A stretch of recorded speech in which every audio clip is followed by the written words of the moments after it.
Broke ass nigga, what you do today? The young OG, bitch, I talk more shit than Dogface. The most dangerous voice in Detroit is running all over the YouTube streets. You better look over your shoulder, because you never know who or what's going to get it next. Because Dogface TV is in the area. 5, 4, 3, 2, 1. Let's go, people. Mic check 1 2 1 2. Mic check 1 2. My mic sounds nice. You know, I'm a first generation hip hopper. So when I say my mic sounds nice, y'all know that's the precursor to me busting up funky groove. You already know. That's the precursor to me getting busy on the ones and twos. You ain't good on the ones and twos. Hey, Boogie, don't be hating on my intro, bro. You ain't good on the ones and twos. Hey, listen, my name is Dogface Calderon. I am Dogface TV podcast. This is the YouTube streets. This is our summer madness edition. We listen to YouTube streets, the ensemble. We haven't been on in about 2 or 3 weeks, and it's all Boogie's fault. Boogie got a job painting flip-flop cars and putting candy paint on old schools, and he ain't gave us none of his time. And on top of that, soul sister number one right here, been rubbing baby oil all over the state of New York. We're not gonna do that. We're not gonna do that. They say he had more Astroglide than baby oil. I got Windex for him. And I would like to let y'all know, Dogface is a lie. I ain't got no job. I'm still unemployed. Okay. No, hey, listen. Look at I'm listening. I'm still unemployed. He's gonna cut through all that baby oil. Don't be telling nobody I'm working. Hey, don't be telling nobody I'm doing flip-flop paint. I take pride in not having a job. I'm sorry, Boogie. I didn't know that you took pride in being shiftless. A shiftless, underhanded motherfucker. I didn't know. Tell nobody I be working using my hand. Hey, listen, this is the YouTube streets. This is the summer edition. Y'all see it on the ticker at the bottom of the screen. Hey, first of all, forget all of that, because you're gonna clear my name. I was not the one that was up in the courtroom with cases upon cases of Astroglide and cases upon cases of baby oil. The only baby oil I use is the baby oil I put on me after my showers. On me. I don't rub it on nobody else but me. Hey, you see what this is? This is the cut in the grease and the grind of that fucking trial that you had to sit through and listen to all that. I'm Dogface TV. I'm Dogface TV podcast. Hey, listen, can y'all introduce yourself for people who don't know y'all? Ladies first. Oh, here we go, Boogie. Okay, thank you, Boogie. You're such a gentleman, Boogie. You know. Anyway, what's popping, everybody? I am the doc tender, that girl Henny, and I'm up here with my peoples, the YouTube streets. And you can follow me. If you're not following me, then what the hell are you here for? Because you should be following all of us. Hey, y'all. Right. Shout out to the Henny gang. I see y'all. We got Public Figure Boogie. That's me. We've been gone so long, I almost forgot who I was. But y'all go ahead, subscribe to Public Figure Boogie TV. Same thing on Instagram. We back for now. He said for now. So y'all already know it's Juice. You feel me? Hit the Beat Factory 313. Y'all want to hear them gangster stories. You feel me? Y'all want to hear them woe stories. We got them for y'all. You know what I'm saying? Check us out on all social media platforms. And check out all my co-hosts and hit that like, comment, and subscribe button for us. You feel me? And I'm Doggy Dog. You want some bullshit. That's what you Here we go. Hey, listen. I'm Dogface Calderon. I just dropped my single called Tractor, produced by Helluva and Chewy. It debuted on the Amazon music charts at number 2 right behind Drake. Go run that up. Y'all go run that single up. It's called Attractive Dogface Calderon. I'm a multifaceted, Hey, Henny, did I interrupt you? Did you over here lying to the people? Because you know you was over there playing that song on every device you own to run it up. I ain't gonna lie. I think I played it on every device I own. That bitch. Congratulations to you. Thank you. So listen, I don't know what gossip is. Gossip is somewhere frolicking. Is that it? Yeah, frolicking is a word. He's somewhere frolicking around somewhere doing something. Hey, listen, I think we need to start with the 900-pound gorilla in the room. And that is one of our illustrious members of the YouTube streets, Henny. She spent more than a month in New York City, sitting in the Diddy trial. She was given a media pass and allowed to go in there and listen to all of that debauchery and a bunch of freak ass shit. I think we need to update Henny. Diddy, it was 5 charges on the RICO indictment. Right. He is found not guilty of 3. He is found guilty of 2 of the 5 offenses. Correct. What offenses was he found guilty of? And then give us a brief synopsis of what your mind, when you were thinking there, what was going on? Okay, so get y'all water, get y'all blunts, whatever else y'all got, because this is gonna be a little bit a minute. All right. So he was found guilty of 2 counts of transportation to engage in prostitution, which is the Mann Act. Both for Cassie and Jane, which were the girlfriends who later found out they weren't girlfriends, they were actually sex workers in disguise. My mindset going into it, you know, I already had heard a lot of the stuff. We all heard stuff since Wendy Williams was talking about him. So I already kind of had a little thing in the back of my mind, but I said, you know what? Once I started reading the 35 predicate offenses of the RICO, I said, let me clear my mind of all the clutter that we've heard in these streets, and let me pay attention to everything that's being presented to me in this courtroom and focus on just that, because that's what this case is about. And honestly, sitting there listening to all of the sex, I honestly was walking out of there some days confused because I just couldn't understand what was happening. Like, we're sitting in a federal courtroom listening to personal sexting conversations. I was blown back and surprised by a lot of the things that the agents shared with us, like how when you delete things off of your phone, you think it's gone, but it's in a hard drive somewhere in your phone, and it can lay dormant for a long time, and it doesn't disappear until your phone needs to write over that file. But until then, it's still somewhere in your phone, and they can extract all of this stuff out. And that's what ended up happening, and how they got all of these text messages and audios that we were listening to. I did think that he was going to be found guilty of at least the trafficking and the Mann Act. The government did break down through evidence, giving us charts, text messages, how conversations started. Diddy telling them, look, I'm going to book the place, you go and you get the entertainment. And then we're seeing how everything was moving, how text messages went out to the escorts, or the prostitutes, because that's what they were, went out to them, inviting them to come out to either LA, New York, or Miami.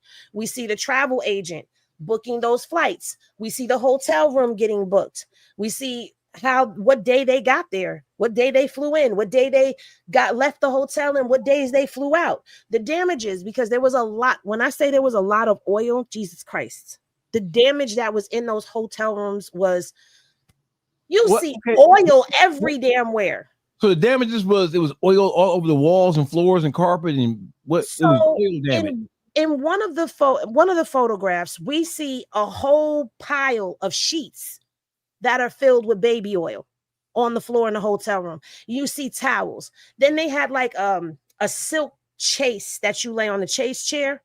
Oil on the chair. There's a suede chair. You literally could see an ass print in oil on the chair.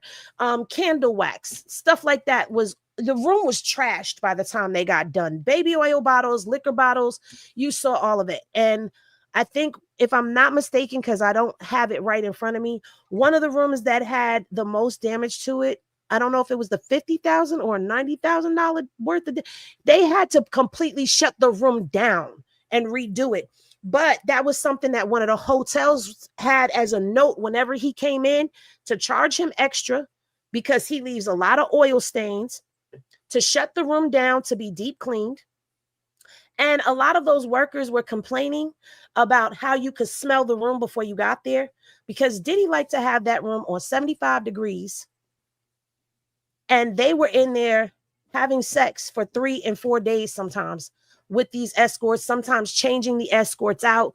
But that's what they were doing in these rooms. They would have sex, maybe sleep a little bit, get up, sex again. Like it was a lot going on. So yeah, I was like, all of this is going on in federal court. Like I felt like we was watching a slip and slide contest. No, a Pornhub play just playing out in front of our eyes. Like I felt like I understood why they didn't show this on TV. They would have had to stream this directly to xxx.com or whatever. It would have had to be over there because it was just diabolical. I got a question, Henny. So when you were sitting in the courtroom, did you ever say to yourself, did the idea ever cross your mind that, hey, maybe we shouldn't be here for this? Or was it abundantly clear through all the sex conversation and sex evidence was it clear from the beginning that Diddy had done something? Or was it because from a TV, from the news reports, like, why are we hearing this shit? Where's the crime? I'm looking for the crime. And see, the thing is, that's how a lot of people felt. But like I told you guys before I even got there, I had started educating myself on what RICO was, because we started hearing this, right? We went from hip hop cops to hip hop RICOs.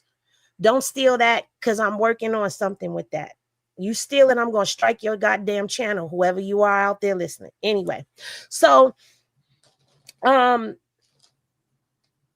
they feel like they weren't getting what they were needing to get, right? But that's because they didn't take the time to educate themselves on what was going on in this case. So as you start looking at, if you, like me, you start looking at the 35 predicate offenses, you're listening. Me personally was listening in court for things that rung the alarm for these predicates. At first, I remember leaving the court and being on live and saying to people, this is a Cassie RICO. This case is literally built off of Cassie's lawsuit. And this was like week 2. Other people probably caught it because I didn't get there until week 2.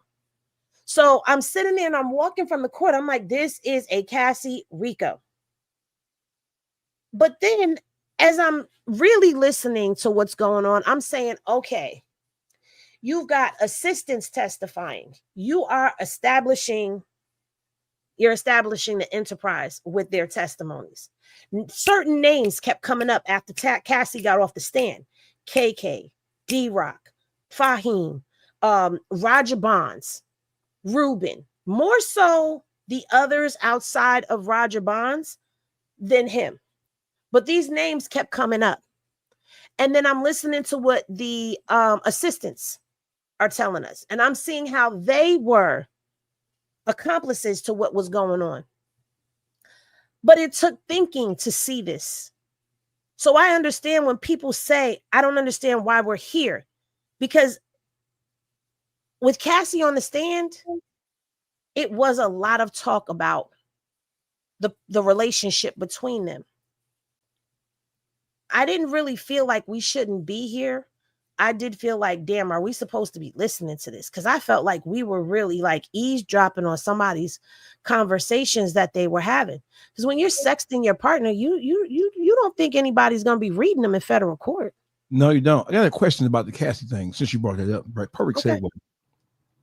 There was a lot of conversation when Cassie was on the stand. I think in week number 1, there was a lot of conversation about how effective the defense was at discrediting Cassie. Is it true from your perspective? You were sitting there. No, I was not sitting there. Well, I wasn't there for Cassie's testimony. I came after her testimony. I was following it online. But what made me say, you know what? I said I was going to cover this from the beginning and I need to get my ass up there to New York, was the fact that while we were reading, and shout out to Inner City Press because they did a good job at what they did. But I noticed that while we're reading, those of us who were using that format as a way to inform the people, I noticed there were times when something didn't make sense to me.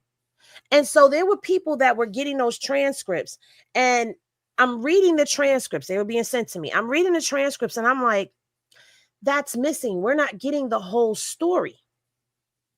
So I had to go up there to see for myself. So I wasn't there for Cassie's testimony, but I have read her transcript. And for me, with the government, I mean, with the defense, they were more so harping on the relationship, about this being a relationship. They talked more about them being in love. So their counteraction to the government was this was a loving relationship.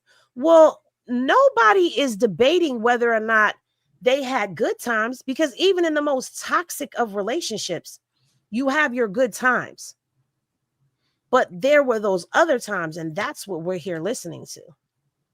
Right. So in retrospect, you came week number 2. So in retrospect, when the vibe had already been set with the introduction of Cassie right off the bell, and you said initially, even before you went to New York to kind of like bear witness firsthand with your own eyes, that it was a Cassie RICO, because this RICO, and I think that bore out to be true, because the case was largely in part, if not wholly in part, with a few caveats, it was everything that we saw in the civil case. It was all the information, all the people. It was all spelled out in the civil lawsuit. So all the feds did, I don't think they did any independent research. I think if they would have been more effective. I think they just simply took her, right, whatever was considered to be felonious out of her lawsuit and then built the RICO off of that. Well, her lawsuit was definitely the foundation of it. But as we started going on, I didn't feel like it was a Cassie RICO anymore. But that was my initial thoughts on week 2, that it was a Cassie RICO. The reason I say it wasn't just about Cassie is because at some point in time, we started moving through the timeline. Now, Cassie had a bulk of it because she was the one that was with him the longest. When we jumped from Cassie to Jane, the timeline shifts. And now we have a new set of assistants. Security is there.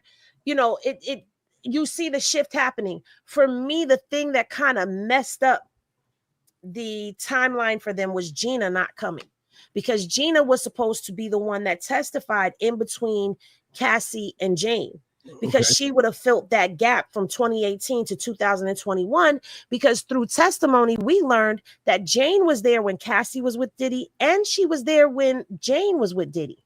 That's what I'm about to say. Was Diddy with all of them at the same time? Diddy was with multiple people, yes. He was even dealing with Jane, which the case is over now. We know who it is. He was dealing with her while he was with Young Miami. So there's always been, and then of course there was Cassie and the Kim aspect and all of that. So yeah, he's always had a couple of them around. Multiple sex partners. Hey, listen, I want to play a video if I can. And I want you to tell me what you think about this gentleman, because he kind of like broke down the ass end of the case, and he went over a lot of things that he felt like that were missing. I want to play this, and I want you to tell me what you think about what this man is saying. What happened to all of the lies that were being spread about Diddy just a few months ago?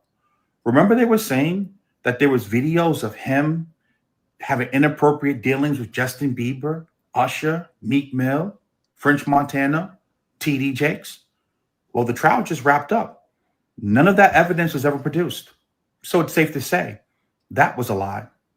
Remember, the baby oil was supposed to be laced with drugs, and that when they would rub it on you, you would pass out, and that they would assault you, record it, and then blackmail you into signing bad record deals? That evidence never made it into the trial. So it's safe to say that's a lie. Remember, they were telling you that there were all of these videos of children being abused by executives from record labels and politicians? That never showed up during the trial. So it's safe to say that's a lie. The only thing that was exposed during the trial is that Diddy's a freaky cuck. And I'm not here to defend Diddy. I'm here to make a point. How these blogs are able to just lie and make up stuff and embellish. And then now when we find out that it's not true, They just move on like nothing ever happened, which is why you should be very careful if you are following these blogs and these influencers, because understand, you're not getting news. You're getting propaganda. You're getting absolute lies and smear campaigns. So I'm going to stop him there. Mm-hmm. I want to address this first. So listen. Okay. I have a problem with what he's saying because he used the term blog. Right. Hey, Mr. Man,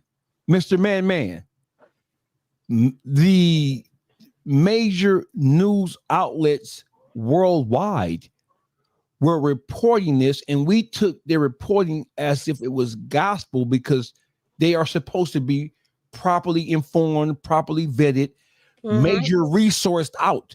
Right. They're supposed to be reporting what they know is fact.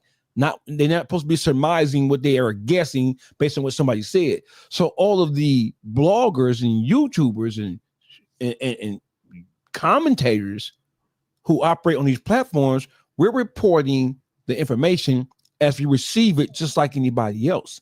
So, and then most of this stuff was talked about by the lead in terms of prosecuting Diddy. They just never introduced it they never brought it up right in the trial. So it's not, you have it wrong, Mr. Man, when it says the bloggers. The bloggers, we're not responsible for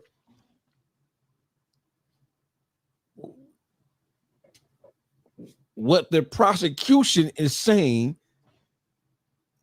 what they are leaking.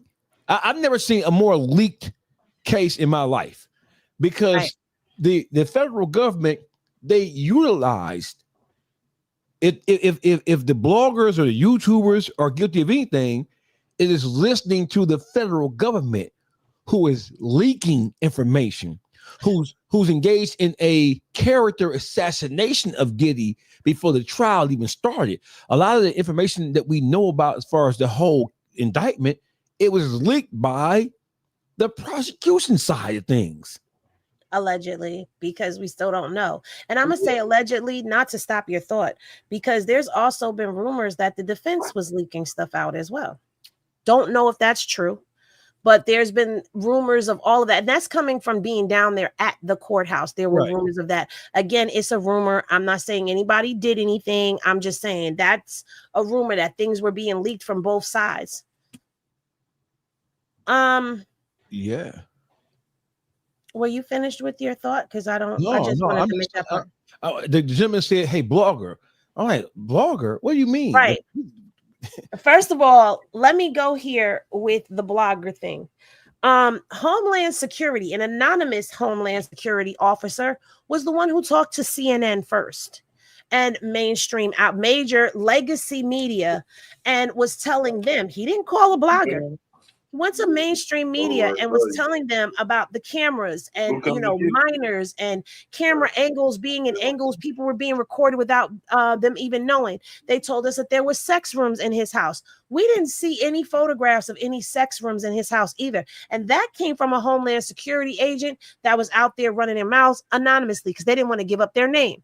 So that came from them. And then when we heard that coming from a credible source like CNN, which I'm not holding them so much accountable, but that's where this person chose to go. So if we're grabbing that from somebody that is a credible and reliable source, because they have been for years and decades, we take it from them and we bring it out here and we deliver it to you. How is that then the bloggers? That's one. Two, just because it wasn't presented in this case, like you said, doesn't mean that it didn't happen. We still don't know. It wasn't within the time frame that this prosecution, they talked about 20 years. They didn't talk about 30 years where they could go back and bring up Tupac and Biggie and even Kim Porter. You know what I'm saying? So it's like it wasn't even in the time frame, which my people, my subscribers will tell you that I was very, very straightforward when it came down to let's not talk about that because that's not a part of this case. When people were saying, oh, well, did they bring up Biggie or did they bring up Tupac? I would say we're not talking about that because that's not in this case. So I tried to be as responsible as I could be to keep the people focused on what the case was. Now, do I feel like we were let down? Yes, I do. Do I feel like they have possibly more information that they have not given to us? Of course I do. Do I trust the government? Of course I do not. But when they're the ones that have the ball in their court and they're presenting a case, I'm paying attention to what they're doing. And so I'm not going to say that things were a lie. What I'm going to say is things were not presented. Now, when we want to get into unalivings, there is a case coming up next year in February with Keefe D. Now, that's going to talk about unalivings. And before anybody could say, but they never talked about Kim, the prosecution did not want Kim talked about in this case because they felt like it would prejudice the jury because they lost their mother. Now they're going to lose their father. So they didn't talk about Kim very much, only to talk about her passing and how she was a figure in the background to Cassie and Diddy's relationship. So there's things that was not presented that we've heard. Because, I mean, come on now, just because we didn't hear it in court, does that mean that everybody who has come out over the years, and some of them we haven't heard from, some of them have just disappeared to the background. What happened to them? Everybody can't be lying. And I think that's the thing. Honestly, for me, I don't have a problem with people saying free Diddy. The man had a brilliant mind. But like I've been telling people, you're saying free Diddy. Free him where? Free him back into society? I say free him into therapy, intensive therapy, drug rehab, sex anonymous classes, rehabilitate him. Because this is a brilliant mind that we do have. Like you cannot deny the accolades that he's done, but let's not act like there's nothing there that hasn't happened. And that's what people are doing. And that's what grinds my gears because we've done this already. We did this with R. Kelly. We sat out here and celebrated after watching him pee on that little girl and have sex with her. And we celebrated. And then what happened? They spun the block, locked him up. And now I'm sitting back like that could be a possibility. I don't know if you can rehab a man who takes the ejaculated semen from another man and gobbles it. And man, we thinking the same thing. Like nobody rehabilitated. Convince me that you can rehabilitate. I mean, what kind of counseling? What do you say to him about his love to have another man's ejaculated semen rubbed about his nippies? Okay, they first don't of even all, want to help him with that. They good on that. No, because okay, so voyeurism and cuckoldism is two different things, right? They wanted to introduce this as a cuckold, a cuckold, a cuckold. What is that? That is that is what you say? What you say about a cuckold. All right. So a cuckold, what we learned from this trial is a man who has bisexual tendencies, who lives vicariously through his woman and enjoys and gets off on watching her have sex with other men. Cuckold. Which is different from voyeurism. Listen. Because when it's voyeurism or swinging, let me tell you this. I have a problem with that. I'm gonna be honest with y'all. As a female, I had a problem with that because y'all don't even want to get y'all fun time jizz on y'all, let alone another man's fun time jizz on you. Hey, listen, I'll be running from it. Maybe scratching itch, bro. I just broke out the itchies. So listen. Hey, listen. I'm gonna tell you right here, right now. I do not want to hear no more. I was fucked up last year when they introduced the power bottom term, when they said that TD Jakes was a power bottom, and that meant where there's a procession of men line up behind him and go up in him and bang him to the roof. I don't need the fun time jizz cockhole. I don't want to hear. I don't need to know that. The Bible and the Holy Quran did not intend holy and divine scripture. The universal law did not. This is some Sodom and Gomorrah shit. Okay, well, don't strike me down because in those books, your fun time jizz ain't supposed to hit the floor neither. I've been penitentiary. That shit gonna hit the floor. But what I'm gonna say is, if he goes into intensive therapy, then if that be the case that he is a bisexual man, if that's the case, no, ain't no if. That's been established. Listen, his guilt as it relates to the RICO wasn't totally established, right? But he comes out of this trial as a bisexual man, and in my mind, I don't believe in the term bisexual, because in my mind, if a man, see, I'm a bit of a what you call the word where I'm a sexist pig, right? I'm a sexist pig, right?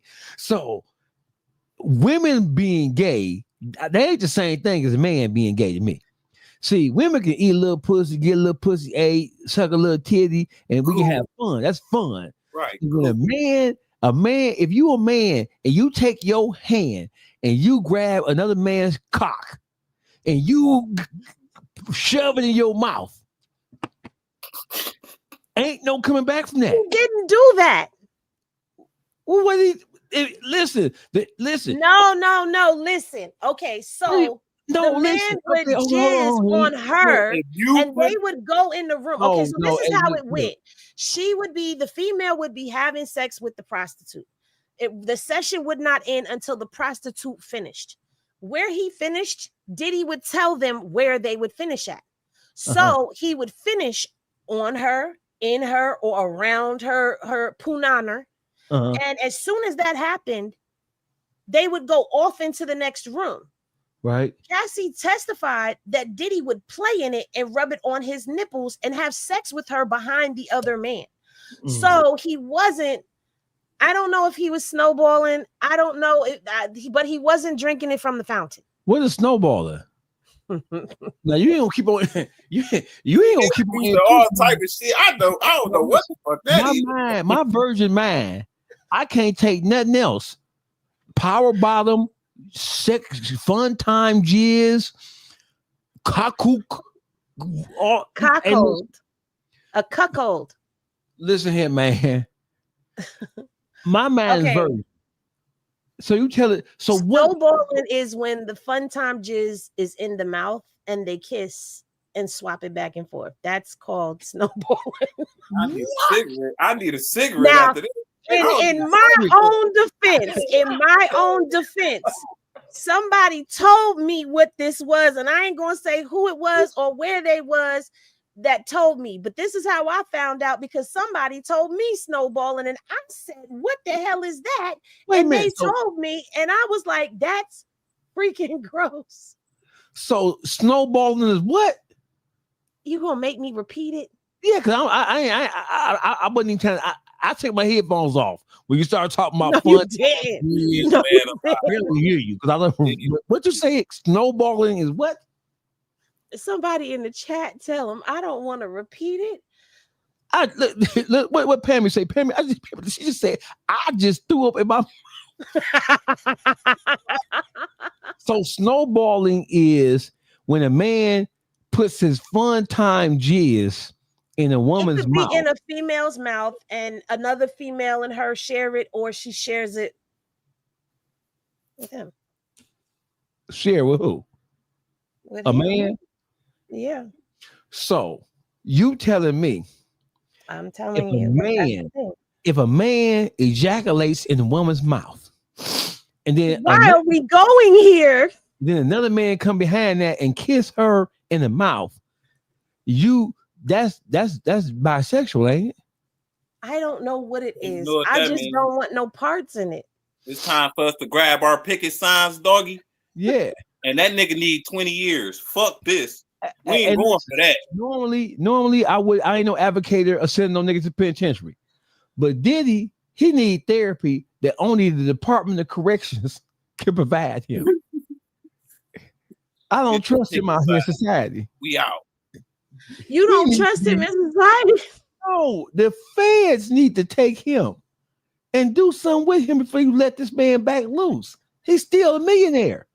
He still got all this power. They still going. We know that people still gonna want to deal with that. That's the thing. All jokes aside, how much of his mystique, how much of his stature, how much of his power and influence does he lose by being convicted of anything in his trial? I think A lot. I think he loses a lot of power.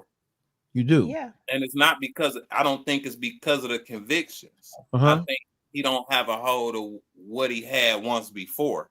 I don't think it's the convictions that make him powerless. I think it's what he had in his hands at the time, and now he don't. What don't you have? Still a multi-millionaire. Yeah, but who's gonna want to do business? Nobody like, okay, gonna want to do business. Nobody want to do business. Yeah. Let me say this. Don't forget we talking about Hollywood and entertainment game, don't you? Don't forget we are talking about Hollywood in the world of entertainment that's full of freaks and geeks. But they was close to going down with them. This was way too close to home for them. And this is twice. Now, if you want to go there, this is twice that they've been very close to home because we're still dealing with Epstein. But that's a whole nother beat. Don't forget, he probably still got dirt on some of them too. Now, wait a minute, because I think them raids to his house, that's what they was really raiding his house for whatever blackmail material he had. Because people keep forgetting. Let me tell you something. This Diddy case was based off of multiple layers. Okay. Yes. This was humiliation. This was a setup from Diageo. This was getting blackmail material out of his hands. You believe the whole Diageo thing? I do. I read that. First of all, I did a read on that. And while a lot of people was reading from the redacted, I unredacted that mother. I don't know how, but it got unredacted and I read it. The video was there. Basically, what Diageo did with Diddy was they bought him out for $200 million. They bought him out of his shares of De Leon. They gave him Ciroc, that was theirs. De Leon tequila was Diddy's brand. They bought him out his 50% from that brand and took it from him for that lawsuit. And he was calling him out for being racist. Now you up there with Diageo, and Diageo is old money, which means that old money from like the 1700s and 1800s and shit like that, they hobnobbing with each other. And you think that there's no ties into the political realm, the law enforcement realm? Well, certainly that's what all of that is about. That's foundational money that built this country the way that it is now, that government and all of that. So if you think they couldn't put in a phone call and you think they don't want their 200 million back, of course they do. And these other people, if he was threatening to expose them and all of that, they sitting there looking at you like no money. You done brought your ass up in here and lost your damn mind. You think you're going to threaten us because you done got a little status because of us. We'll take that shit away from you and we'll humiliate you in the process and make it hard for you, because now what people aren't talking about is Diddy is a felon. He is now a felon, which means that he has restriction in a lot of the things that he can do, because now he has an F on his record. I mean, what can't he do? I don't know, but they'll try to block him. Okay, I'm not that high up the chain. If you got an F on your record, you know that they restrict you for a while of the shit that you could do. You got to also think Diddy was trying to start a black political party that was FUBU, for us, by us. You rivaling against them. You really upsetting the higher ups. Status quo. Exactly. So there's a lot that's going on in this case. And then, who the hell taught him this nasty shit? Because that ain't shit that we innately are into. Well, now listen, we know that, listen, there is no freakier, nastier, more disgusting person on the face of this earth than white people. White people, since the days of Julius Caesar, we know in the Greco-Roman Empire, they're the ones who introduced homosexuality on the planet. We know that. We know Caucasians are notorious gobblers and eaters and all this whole shit. It wouldn't be no, they ain't get it from Africa. Africans, we don't fuck with no, we spear chuckers. We're not spear catchers. We chuck the spear. We don't catch the spear. But see, we're not going to get to them. Hey, Juice, we spear chuckers. Even white people say that. We spear chuckers. We don't catch the spear. But now we're never going to get to that level of who taught him that, because above We him know who taught him that. is somebody else. Hold on, Clive Davis taught him. Who brought Clive Davis into that? And then who brought that person into that? Do you see what I'm saying? Like, I want to, listen, white I'm nosy. Originators of that shit. But I'm nosy. I want names. Well, we need the Epstein file for that. Hey, listen, so we have to move on. I don't know if it's fortunately or unfortunately. So Diddy doesn't. So the sentencing is coming up. Yes. Based on you being in the courtroom, Henny, what do you think the judge is in the mood for? Do you think the judge is going to stay in the guidelines because he's never had a felony conviction before? Right. So I know he comes in on the lower end of the guidelines, and he wasn't convicted of any assault or violent crimes. So what do you think the judge has an appetite for as it relates to sentencing Diddy? Honestly, I think he might meet somewhere in between. You know, he's a level 14 at the base level, and then his points go up. And I think somewhere as they've accumulated, because he can get points for how many victims, he can get points for the drugs that were involved. And I think where the government was looking at was like either 24 to 26, a level 24, 26, which would give him about, I don't know if it's 4 years or 5 to 6 years, somewhere around there. But the defense is trying to just get him a year or two. I think the government might land, the judge may land somewhere in between. He could walk out of there with a 3 to 5. But then again, we don't know, because there was. So ain't gonna be no 3 to 5. It's gonna be a one solid sentence. Well, then I don't know. Maybe he might get 5. Maybe he might get 3. I'm not sure. I know a lot of people want him to get the maximum, but I've never been to the federal system, but just using my brain, I don't think the judge would do that. If anything, I think the judge might go as high as 7 if he does that, because there's other determining factors that have come into play. But for all we know, the judge could surprise us, because remember, Comey is out. And I forgot the guy's first name, but this guy Clayton was already down there, like interning. He's one of Trump's people that was down there in the SDNY already. So it's only a matter of time before he probably takes the reins. And I guess we're going to see where Trump feels with all of this, because if that's Trump's man, I don't know. Maybe Trump might say, make an example out of him. We don't know. We don't know, but I really don't know if he's going to walk away with 20 years, but it's possible as well. Now that I think about it, because Ghislaine Maxwell. Why after he was charged with five counts in the RICO offense, RICO case. He got found not guilty of 3 of the most serious ones that have any violent. He was facing life. Yeah. Right. Why did that judge give him a bond when we have seen white people who have been charged with 10 times more egregious offenses and receive bonds? Why didn't she give Diddy a bond? Well, he didn't give Diddy. He said he didn't give him a bond before the trial, so he wasn't giving him one after. And I think it, was based off of the violence. Is that what he wasn't? But he wasn't convicted of any violence. But the violence was also included in that transportation to engage. Transportation engages. I'm just paying for you to come and freak off.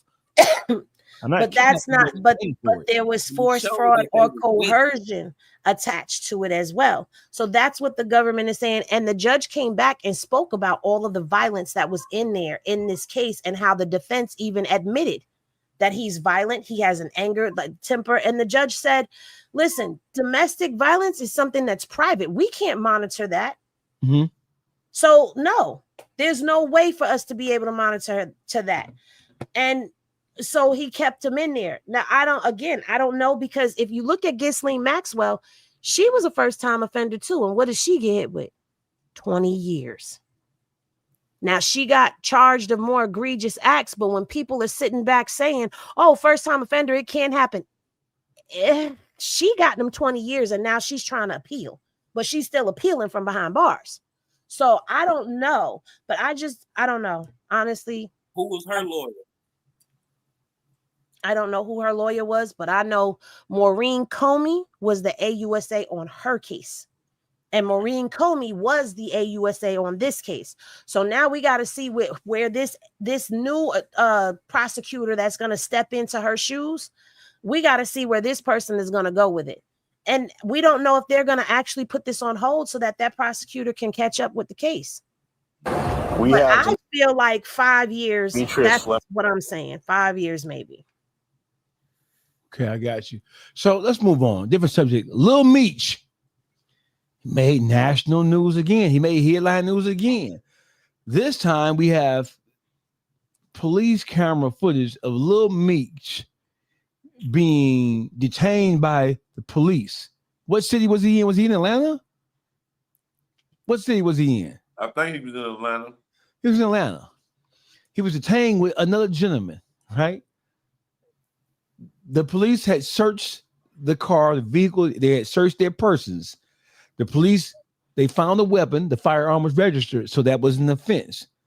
Lil Meech, while talking to the police, he alerted the police that it was other stuff that they missed. They missing something. They missed. Like father, like son. You like missed father, it. like You missed son. the part, though. Hello, Juice Now. I want y'all to listen to this, and I haven't reviewed this before, but I want y'all to listen to this and tell me what y'all think. Let's listen to this. Leroy detained on a traffic stop. I know he was a suspect in one of your guys' cases. And we have his passenger in custody with 269s.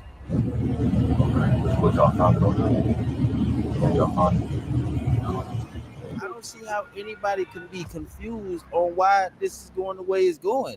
I could have told you before you got in the car, bro, if something go bad, you know they finna throw everything on you. I could have told you that. Clock in, clock in. Black guy that just walked in. Team Black got to stand up, man.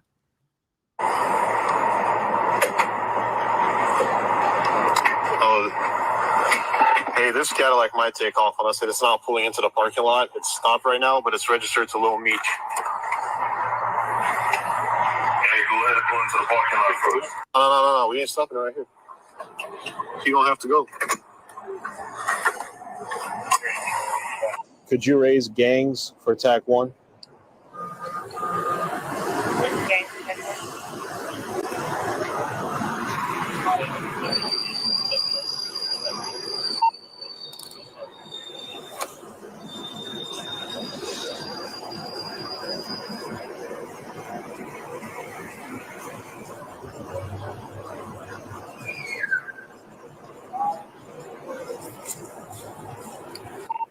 Gangs, you up?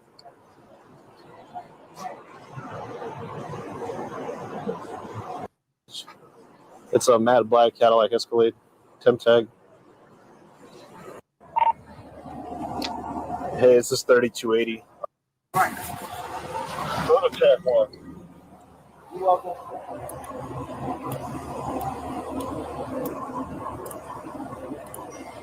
Come back. I got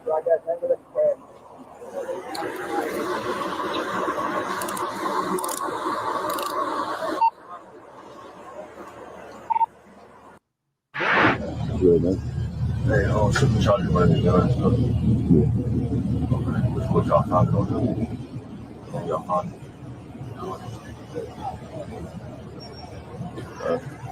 It's not legal. Huh? It's not legal. What's it? It's not legal. It's not legal what? To have a firearm. I'm talking about the other guy. Huh? Talking about the other guy? That nigga said the police said they find nothing. So the police find nothing doing a traffic stop. The police find 2 firearms that are legally registered. The police come back and say, hey, we found it's not illegal. He said, what? What you mean not illegal? He said, what about the other stuff? What you mean? That nigga said, what you mean? He said, nigga, the other stuff. I spoke to somebody. Now listen. So listen, I'm finna fuck y'all up for one time. I spoke to somebody and they said, you know what that was? That was the wrong branch of law enforcement that stopped Lil Meech. Lil Meech, it was an anticipated stop by Lil Meech. The police who stopped him, the bumbling idiots of the Atlanta Police Department, respectfully, they didn't know what was really going on there. Meech thought it was the feds. So when he said, what you mean? It's illegal. I mean, it's legal. No, I'm talking about the other stuff. What the fuck y'all doing? It's other shit.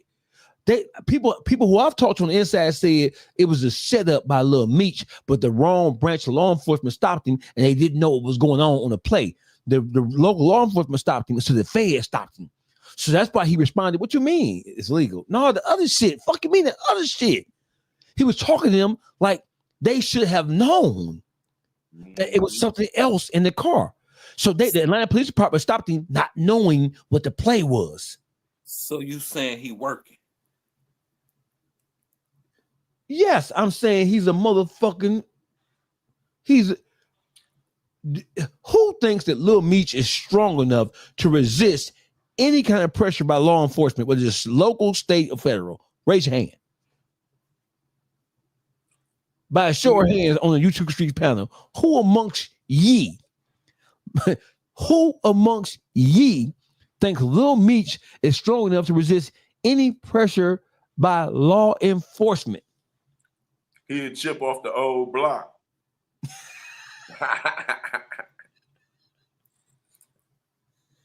I'm gonna ask y'all a question again. Henny, you have experience from the great state of New York all the way down to the great state of Florida. When Lil Meech, when the police say, "Hey, those guns ain't legal," I mean, that's not illegal. That's registered. That's all good. Lil Meech say, "No, I ain't talking about that. I'm talking about the other stuff." He's like, "What you mean? The other stuff. That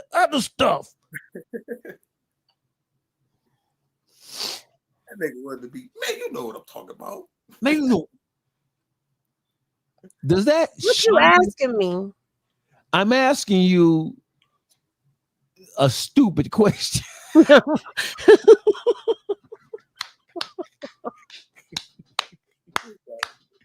I'm asking you, what in the fuck is going on in the Flannery Empire?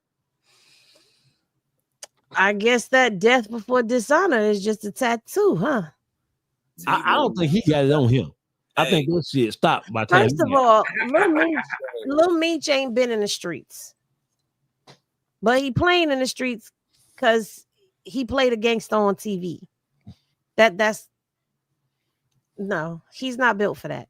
He don't know how to. He don't know how to turn the roll on and off. No, he don't. He was all in. Thought the cameras was on him while they riding down the street. And then you get pulled over and you see a nigga real nature. Southwest T, like I've been trying to tell y'all in so many words. Hey, Henny, hey, Juice. I have a question for you guys. He knows by watching TV that those body cams are on. He's saying what he's saying without any hesitation whatsoever. With zero hesitation. He didn't think he was gonna see it. Right. So listen, they got away with it. Whatever y'all got pulled over for, player, y'all got away with it. Why? What the fuck are you talking about, bro? How can he spin that to be something other than what we all see it as by just our casual observance? He can't spin it, but it's exactly what you said it is. Evidently, it was supposed to be he was on a real bus and thought they was the ones that supposed to been in on it. You feel me? So he exposed this stuff to the wrong motherfuckers. He thought them was the ones he was working with, and they what? You feel me? That's why they ain't know what the fuck he was talking about. Y'all good to go, G. You feel me? So you saying that he's getting a government check like Tammy Cowens was? Oh, it's for sure. For sure. After that, and listen, there's nothing that his father or anybody, what they will say is, "Oh man, that's me. He a baby. He ain't part of the mob." Blah blah blah blah blah. But you still haven't heard any of those mob official members come out and condemn him. Where's all the BMF members who've been standing on principle and law and the code? Why they ain't speaking out about this shit? Because Mimi is a civilian. Where that picture at? He represents BMF though. But he wasn't BMF. He was BMF through his father. That's lineage. But Mimi is a civilian. So listen. So do we say? Because I'm trying to be mature today. Do we say, hey, listen, Are we expecting more of him because of his family tree? Should we not be expecting him based on who he is and what he presented and what he presents himself to be? Should we not expect him to toe the line? Should we not expect him to play the game? Should we not expect him to stand on principle? No, yeah, he's supposed to stand on principle because what they represent as BMF. The thing is, he don't supposed to be involved in nothing illegal. And if he is participating in something illegal, he supposed to stand on business. Then you jumped in it. This what come with the business. You feel me? Other than that, you supposed to stay the fuck out the streets. Then, because once he got in the streets, then all that he is civilian out now. You feel me? Yeah. Because you smart enough to know this illegal what you doing. So when you took on that, telling on your co-defendant is out the question. I agree with that. All jokes aside, because I was saying he was a civilian to be funny, but all jokes aside, not only that, I'm going to say you're watching what happened with your father play out on social media. You watched this happen. You saw how people are not going to be accepting and embracing anybody that even remotely comes close to snitching. So you put your mans out there to try to save your own ass. And that's something that I agree. You need to be reprimanded for that, because that's code of the streets. You jump off that porch and you go out there in them streets, it's rules, there's laws and bylaws and principles that you got to follow when you jump up off that porch. Buddy, one of the most dangerous things you could be. Boogie, what say you, Boogie, about this shit? He a dope fiend. Let's move on. Troy Ave is back in the news. Troy Ave. Justified. I think. What you just think it's fake. I said justified. Justified what? What you saying is justified?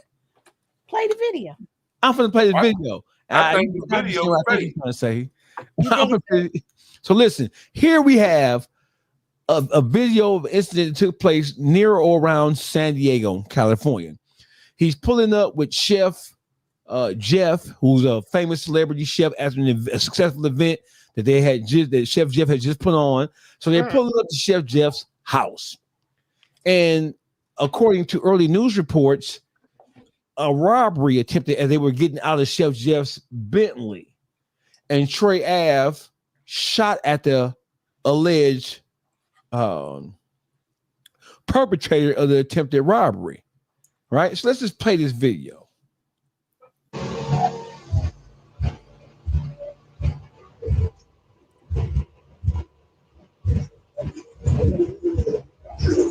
Troy Ave got the passenger in the car. Jeff coming out the driver. It's your real life. It's your real life. Troy Ave it's your real life. Ooh, I'm assuming. It's your real life. In this video, it's your real. Oh shit! Oh.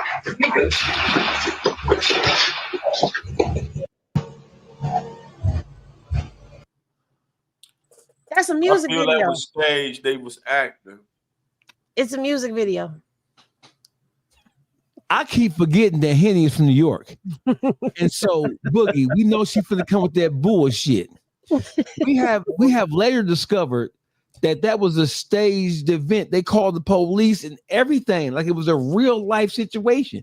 And for the life of me, the first thing I thought when I seen that is, hey, Chef Jeff, you know Troy Ave just came home from prison. You know he can't be around. He can't have no gun. You know that? Right. Why would you call the police to report something? I would just threw that nigga if he was dead. We would have got rid of that nigga. He'd been in the garbage. That nigga would have been floating and sent him out. That nigga would have been. They in San Diego. The goddamn border to Mexico is right there. We took him over Boogie House. Suarez, we over Boogie House. Yeah, Boogie's sister stay right there. We would have took that nigga to Boogie's sister house in San Diego and went to that tunnel. Troy Wick fucked me up with that one. Troy Wick fucked me up with that one. I'm going to say this. I am not an accomplice to anything. This is all scripted. We are not really planning. Hey, Henny, they reported it as if it was some G. Now, come on, Henny. It's a music video. This is the New York bias that allowed Diddy to become the monster. Hey, don't put me in that. Don't put me in that. Do not put me in that because this is why DMX is no longer this Henny. Hey, New York out of control. Hey, Henny, it wasn't a skit, Henny. It wasn't a skit. They tried to get off on us with this Superman shit. Okay, so you saying it was for clout? Yes. Okay. So it was a music video. They tried to play the role. They tried to play the role. They playing music. Look at it. It looked like something out of a music video. I'm not saying that that's what they doing, but a music video is what? Dog face? What is a music video? It's fake. It's fiction. Right. So it's a music video. But I think that somebody need to go Hey, some fines or something for this. Wasting our time. Are you telling us that Trey Ave and his partner Chef Jeff, they don't owe us no apology for this bullshit they try to get off on us with? Yes, they do. They should, but all that big ass the question is, are they gonna do it? Trey Ave is a real life shooter. He don't need to do this shit. What he need to do is drop a hit record. I don't know. That's why niggas believed it, because they like he'll shoot something for real. So niggas like, hell yeah, he did that shit. Not me and Troy Ave gotta fucking sit down and talk. I feel like, yeah, an apology should be given and an explanation as well. But are we gonna get that? No, I don't think we are. In all seriousness, all jokes aside, that could have really got Troy Ave jammed up though. Yeah, because he ain't supposed to have no gun. What were y'all trying to set him up? That's where my mind goes. Was you trying to set him up to take a fall? We don't even know if it was a real gun or not. We know the whole. It didn't sound like a real. Let me show you. Yeah, it was staged. So my question to you is this: my question to you. So, but they actually call the police though, Henny? Why? But that's a problem. That's a problem. Call the police. See, listen, it's all fun and games. It was just like some YouTube skit shit, right? But they called the police and reported an attempted robbery. Nigga, you ain't supposed to have no gun. And they surrendered the video footage. Listen, hey, Henning. That's what I'm saying. Were they setting Troy Ave up? Like, was somebody setting him up? Because you took it that far to actually call the police. Like, police contact. Bye. They gave that footage to TMZ. Hey, police contact. Bye. Hey, Henny. In the vicinity of a firearm. As a convicted felon, he ain't supposed to have a pop gun, a BB gun, a pellet gun, a super soaker water gun, a starter pistol. He ain't supposed to have none of that shit. He just came home. This is why I'm asking. The gun law is federal, it's universal. He ain't supposed to have none of that shit. So why? Listen, if that's me and this happened, and we together, I'm not letting you turn no motherfucking footage over to nobody showing me with no firearm in my hand at all. Nigga, I just came home. I'm Troy Ave. They want to get me. I already got off. We killed them. This is what I'm saying to you. This is why I'm asking, was this a setup? Because what do you mean I'm not going to let you turn in no video? Whose video was it? Whose surveillance was it? The guy whose house it was, Chef Jeff. All right then. So you hear what I'm saying to you? So are you going to stop me from turning in my home surveillance? Nigga, if I pull a jammy out, if I pull a blicky out, trying to defend your soft ass, nigga, you gonna do what I tell you to do for the rest of this night at least. And if I kill this nigga, we're gonna chop this bitch ass nigga up, and we're gonna take this nigga down to Suarez, Mexico, Mexicali, and bury this bitch ass nigga under that goddamn border wall that Donald Trump talked about. No, hold on, cause see, no, you're not gonna tap dance around this one. I asked, was this a setup? And you ain't answering the question. A setup by who? How could he been set up when he was he a willing? He got a fake gun. Did he know that it was? Did he know that this was happening? Was he part of the planning, or was this something that Chef Jeff or whatever his name is set up on his own, or set up for somebody else? Because you see, for me, my mind started going down the rabbit hole of conspiracy. There was no shooting victim. The guy he had no real gun. Obviously, couldn't have. Okay, so then if it's really not a real gun, and the dude ain't really dead. None of that has happened, and this was all set up by him. Then why is Troy Ave setting himself up? What's in the jail that you want to go back to? I'm sorry, I said it. Computer ain't. We even attach more intellectual prowess to these stupid ass rappers than they deserve. We not gonna act like these rappers are the smartest motherfucking, the sharpest tools in the shed.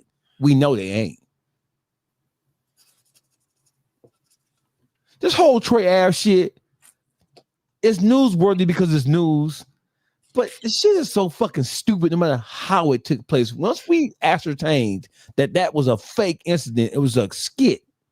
What's the point, my nigga? What are y'all doing? Who called the police? Who turned the security footage over to the police? And what are you doing? So listen, his man's wrote a long ass letter talking about Troy Ave. About that one. And then you got Troy Ave saying, that ain't me, that's AI. His man's is thanking him. And Troy Ave is saying, that ain't me, that's AI.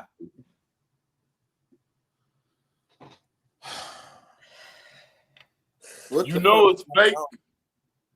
You know it's fake because Troy Ave ain't got arrested. He ain't locked up. We were waiting. Why isn't he locked up though? Because he shouldn't have been. No police. No, I'm gonna shut up. I'm gonna let y'all. Not even playing with a fake gun. He wasn't supposed to be. You don't play with exactly that. You doing that for clout? We finna drop a single, and he has a single for the drop. Mm-hmm. Troy Ave. So it could actually be footage. Is that what you're telling me? Because who called the police? Did the neighbor call the police, or did one of them call the police?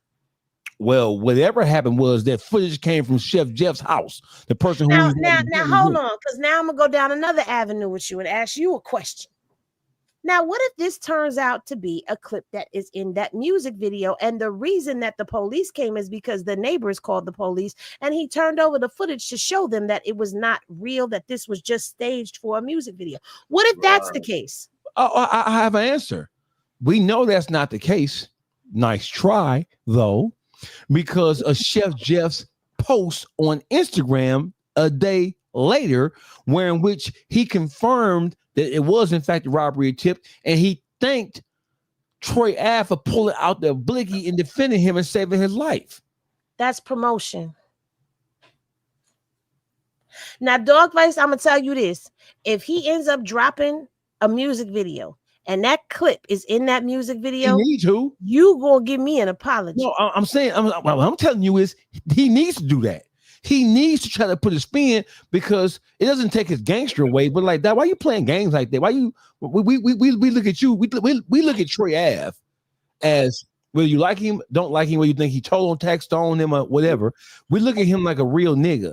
You don't need the theatrics and the antics in order for us to look at you like you're a real nigga. We already know you're a real nigga, period. Based on your post. Is the post still up there on Chef Jeff's? Put that shit down. Hell, okay. Sit down. Don't start that shit, Henny. Don't start trying to defend. If it shows up in the video, if it shows up in a music video, the video and the post, it need to. If I was his PR, I would tell him, we finna put the full thrust on this shit and turn this shit into a gaff. We finna use that into I would tell him to do it if I was his PR person. I would tell him to do it. Just remember, if it shows up in the video, Henny said it. Listen, Shannon Sharp. Shannon Sharp has paid this white woman to go away. Henny, Juice, Shannon Sharp has put himself in a position where he has paid this white devil, this stringy-haired white cave bitch. Look, you sitting there. I didn't know. Why are we going so hard on her? They was about to drag him. You feel me? He was about to drag him for being a Diddy. Yeah. For doing the Diddy bop. So I have a serious question. And this whole thing is coming out that Shannon Sharp let this 19-year-old white girl put a dog collar around his neck and had him walking on all fours and calling him a nigga. You my nigga, you my nigga, you my nigga. They was doing slave cosplay too. Don't forget that. What you said? What it? Here we go with more of these motherfucking. I read the court docs. That's the difference. I read these court docs. What is it called? They was doing slavery cosplay. What does cosplay mean? Meaning where they dress up. Costume play, you mean? Playing, yeah, that stuff. Big black or they're role playing, one or the other. Man. Look here, man. He playing big slave nigga with Miss Ann. Man, got this big nigga crawling on the floor. Penny, this 19-year-old white girl had him on all fours naked with a noose, dog collar around his neck, dog walking him around the house, calling him a nigger and saying, "You're my nigger, you're my sex slave nigger." Well, did she coerce him into that dog collar? Or did he have her put the dog collar? Did he come out with the dog collar on and get on his knees and give her the leash? He got fantasies on fucking Miss Ann and shit. He wanted to be back in slavery time. I mean, the girl texted him and told him that she wanted him to put a big black baby in her. I mean, come on. He liked this shit. That's wild. He wanted to go back to like, I want to fuck you in slavery time. What type of creep is he, dog? Hey, man, I ain't got time for y'all shit, bro. So just imagine, though. I know he done took her to a barn and fucked her on hay and all type of shit. This is wild, bro. Can you picture that big motherfucker running around coming? Yes, master. Master, you called me Miss Ann. Well, listen, he paid her, but did you know that there's still another lawsuit out there that he's trying to block from a Michelle? Oh, he got another one pending. There's another one out there. There's always, they come in pairs. Listen, I'm gonna just say this. I'm gonna say this. If in 2025 you are still doing these freaky deaky plays for sex, then you're gonna get what you get now. Because Shannon Sharp, okay, Diddy had Cassie calling him Pop Pop, and that's what she used to call her grandfather. Okay, so now you listen, you gonna listen. My grandkid call me Pop Pop. My kids called my daddy Pop Pop. So when I'm sitting there looking at him with this gray hair, and she's talking about Pop Pop is Diddy, I'm like, he looked like a Pop Pop right now. That is gross. But Shannon Sharp was way older. This is where y'all got to stop this shit. And I blame this shit on Kevin Samuels. I said it. So if you one of them red pill, you stay off my channel because I will eat your ass alive. Now, I blame him because he got out here and got on his platforms talking about the 1% men, the men that are high value. They want these young girls on their arms. And look at what these young girls are doing. You about 50 years old. This girl is young enough to be your child. And you out here, first of all, he tried to get her to sign an NDA and she refused. And you still continue to do all of this with her. You got what you got. Okay, Miss Ann. When she refused to sign that NDA, you should have refused to pass over that BBC. I said it. Man, he was crawling around on the ground naked. I'm just saying, at the end of the day, stop going for these young girls, because what you're seeing is these young girls is gonna set y'all ass up every freaking time. So do you think it's a young girl thing, or do you think it's a traditional successful black man is when he get on, he leave your ass for a white girl? Yeah. I don't think it's old because I'm old. But what I'm saying is you old, but is you gonna go out here and get you a 19, 20-year-old dog face? No, exactly. Exactly. Wait a minute, hold on. At the end of the day, that thing sitting there right. That here's the thing. If this has been a tradition, and we know that, you see the older wealthy men, they got a younger woman. We know that, right? But these younger women are not playing anymore. They're not the young girls of yesteryear. Listen, it's not a older man is attracted to younger women thing.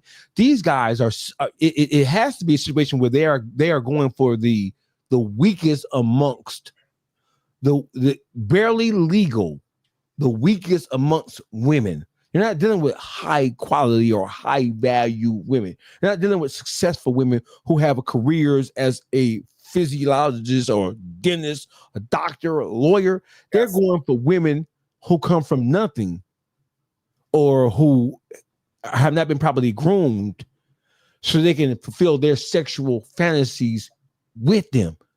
Older women ain't finna go for all this whole freak deep ass shit. That's a lie. You just ain't met the right ones. See, that's the problem. Nice. They go for the mentally inferior. What I really want to say is old bitches is the biggest freaks in the world because they've been through everything. They've been here, so they most susceptible to going off the deep edge and letting niggas stick a finger in their ass. I was trying to be nice. I'm trying to get a sister some a pass here. Let me sip my cheek. Listen, they go for mentally inferior women because if you 50 something, what do you have in common with this girl besides sex or being arm candy when you go to these events to make you feel like you're the man? Nothing. Why? They are successful men and they want what they want. I don't feel sorry for Shannon Sharp. Let me get this straight. But to answer your question, let's have a real dialogue here for just a second. Mm-hmm. All of this is real dialogue, but let's just be frank. Right. Sometimes men don't want the relationship thing. Sometimes they just want the eye candy, and then later they want the sexual gratification of dealing with somebody who's going to do what they want to do. I don't think that she created this. You're a nigger, get on all fours, I'm a dog walk you. I think that's something that he has in his twisted, sick, demented mind. I'm not blaming this young lady for anything, but because you said he presented her with the NDA, she refused to sign it. Red flag. This bitch, go back home, bitch, gone. Let me get a more cooperative bitch. Because, bitch, you ain't being cooperative. You trying to out me. I can see what this is going to turn into. But he was so amped up and so revved up in his demented, perverted mind that he didn't give a fuck about it. You know that he knows NDA because he offered her an NDA. She refused to sign.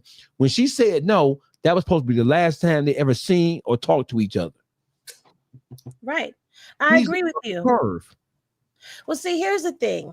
There's this stigmatism that's out here as well. Let's talk about the elephant in the room, because Monique sat on his panel and told him he needed to stop playing with these younger girls and get him a woman that was more his age, somebody that would rub his feet and cook and do all of this stuff.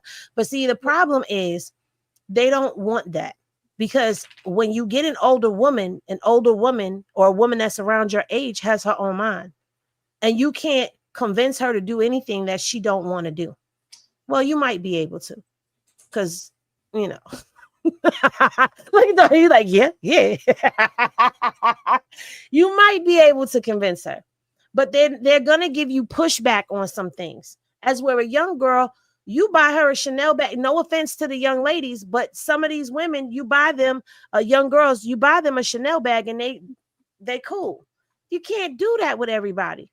And I feel like y'all need to stop sleeping on the women who are in their 40s and in their 50s, because some of these 50-year-old women, I'm not talking to you. I'm talking to the general public. Okay. Some of these 50-year-old women are out here actually looking better, carrying themselves better than the younger ones, because some of them are looking like it's an age swap. Look terrible. Yeah, it look terrible. Some of them do.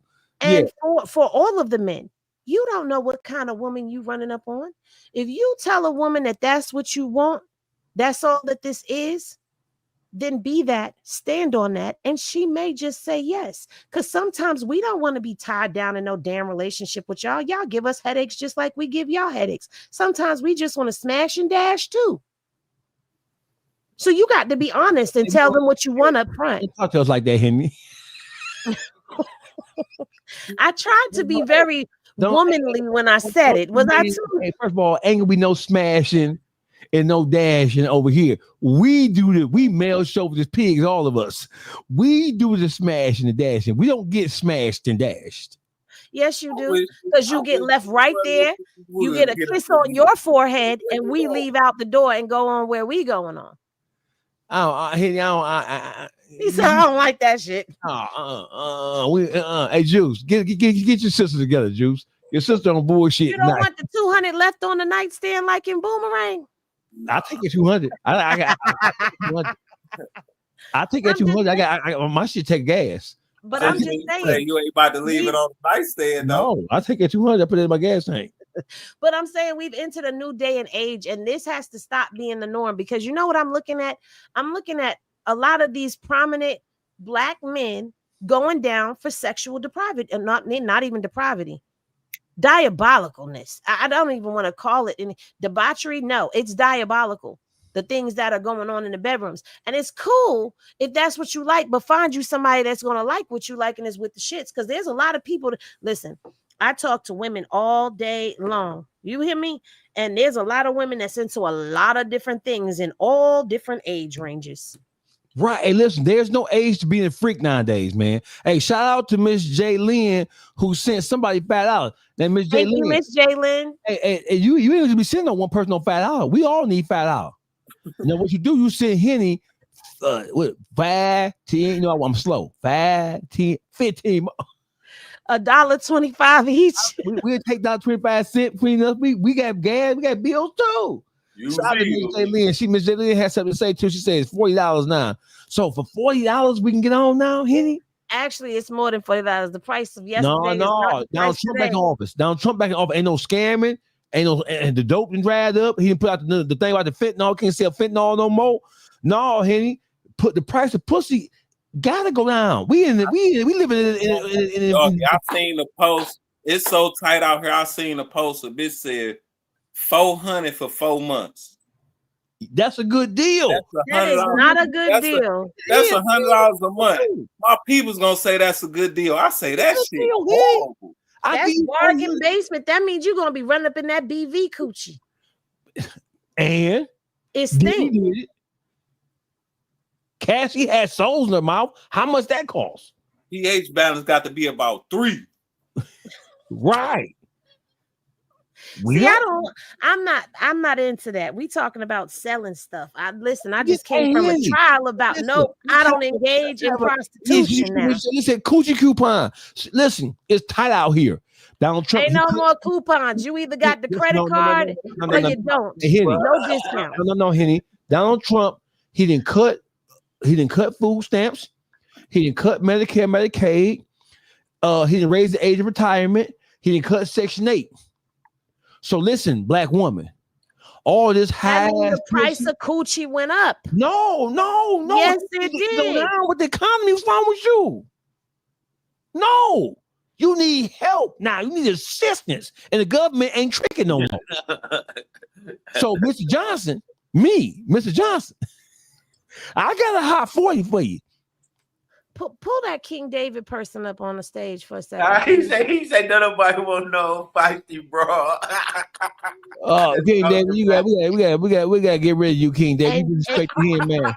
And you look just the type. You look just the type to find yourself jammed up because you think too highly of yourself, bro. You gotta get rid of King. I had the King David. You disrespected the queen of the YouTube streets. I'm not old and feisty, but he's talking about they old feisty and talk too much. You look like you are broke and trying to impress anything that's coming across you. You look like you went out there and bought your outfit from out the same place that you get your sneakers from and the same place that you buy your fake ass jewelry from while you riding around in your baby mama car pretending that it's yours, or a rental acting like you switching cars every week, but you're broke ass.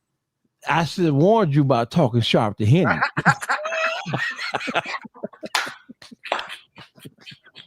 I said that wasn't gonna work out for you. Now the Henny gang is gonna spam your ass to death. He gonna find your Instagram page and you gonna get spammed. I'm trying to tell you. You gonna need some of this cut to the grease, the video oil they put on you, boy. You better relax. You better relax. I knew it was coming. So, that's why I started laughing. And Henny, at what time? So right now, more than ever, Black men, Black people, world of entertainment, sport and play, they are being exposed with more and more frequency. So is this a one-off, or is it more under the covers with these niggas? I think there's more under the covers, honestly, because if you think about it, it's anybody that has prominence. You're not going to get to. My thing is this, and I said this a long time ago, and people got mad at me when I said it. Jay-Z is on a chopping block right now with his son. And I said his son, allegedly, because that little boy, that grown man looked like him. There's no getting around it. And the thing is, if that wasn't your child and you knew that 1000%, you would be willing to take that DNA test to prove it and get this done and over with. But that's not what's going on here. You think that the Jigga Man ain't did nothing to get to where he's at. And the problem with this case is what? That young man's mother was underage. And that would prove that he was dealing with underage girls, which would then rebirth the Foxy Brown, the Aaliyah, and anything else that comes out the woodworks behind him proving that he is the father. So that's why he's running from this DNA test, in my opinion. In my opinion, 50 Cent, baby mama done exposed him as well as raping her. 50 Cent baby mama, Shaniqua. She exposed him for taking advantage of her sexually and for whooping on her ass, just like his other baby mama said when she was on the stand. So you have all of these men that are of color that have gotten to a stature in life. And you really honestly can sit here and think that there ain't no dirt on their shoulders or no smut on their name for the things that they have done to get to the top, or that they haven't done some egregious or heinous acts. Come on now. We all got a past. It's about how dark is your past. And they're quick to expose us, and they will use our dirty secrets to cover up theirs. Because when you think about it, every time one of them get brought into a federal courtroom to be exposed, one of us is the one that gets pushed in the media to cover up their shit. Juice. Shoot. It's self-explanatory. He dodging it for a reason. Like she said, if it wasn't, he'd been came forth and been like, this ain't my son. Here y'all go get the evidence where we can move on with this. You feel me? He don't want to be exposed for the pervert that he is. You feel the pedophile that them boys was. It ain't just allegations, man. You know what I'm saying? It shows that you go back and look at dates and time. You know what I'm saying? Of Foxy Brown and Leah and all of them and so forth. You know what I'm saying? They always running in them same circles. Diddy, R. Kelly, Dame Dash, Jay, all of them boys. You feel me? And all them girls was all underage back there, even Lil' Kim. You feel me? So it's self-explanatory what they was doing, man. They all perverts, and now they try to stay away and be quiet and try to get under the radar now. You feel me? That this social media that sprung like it have, and it reach around the world. They don't want to be on it now. You feel me? Look at Kanye. Kanye got some egregious shit in his past. But you know what's different about Kanye? He don't care. He done cut his ties to all of them folk. He don't care. No, but now Kanye's not a gangster, so he don't have anything. He doesn't have any status or stature that he must maintain. He living in his truth. He's a sexual deviant too. What he do? Who he did something to? What happened? So you don't be reading court docs. No, I'll be reading. What happened?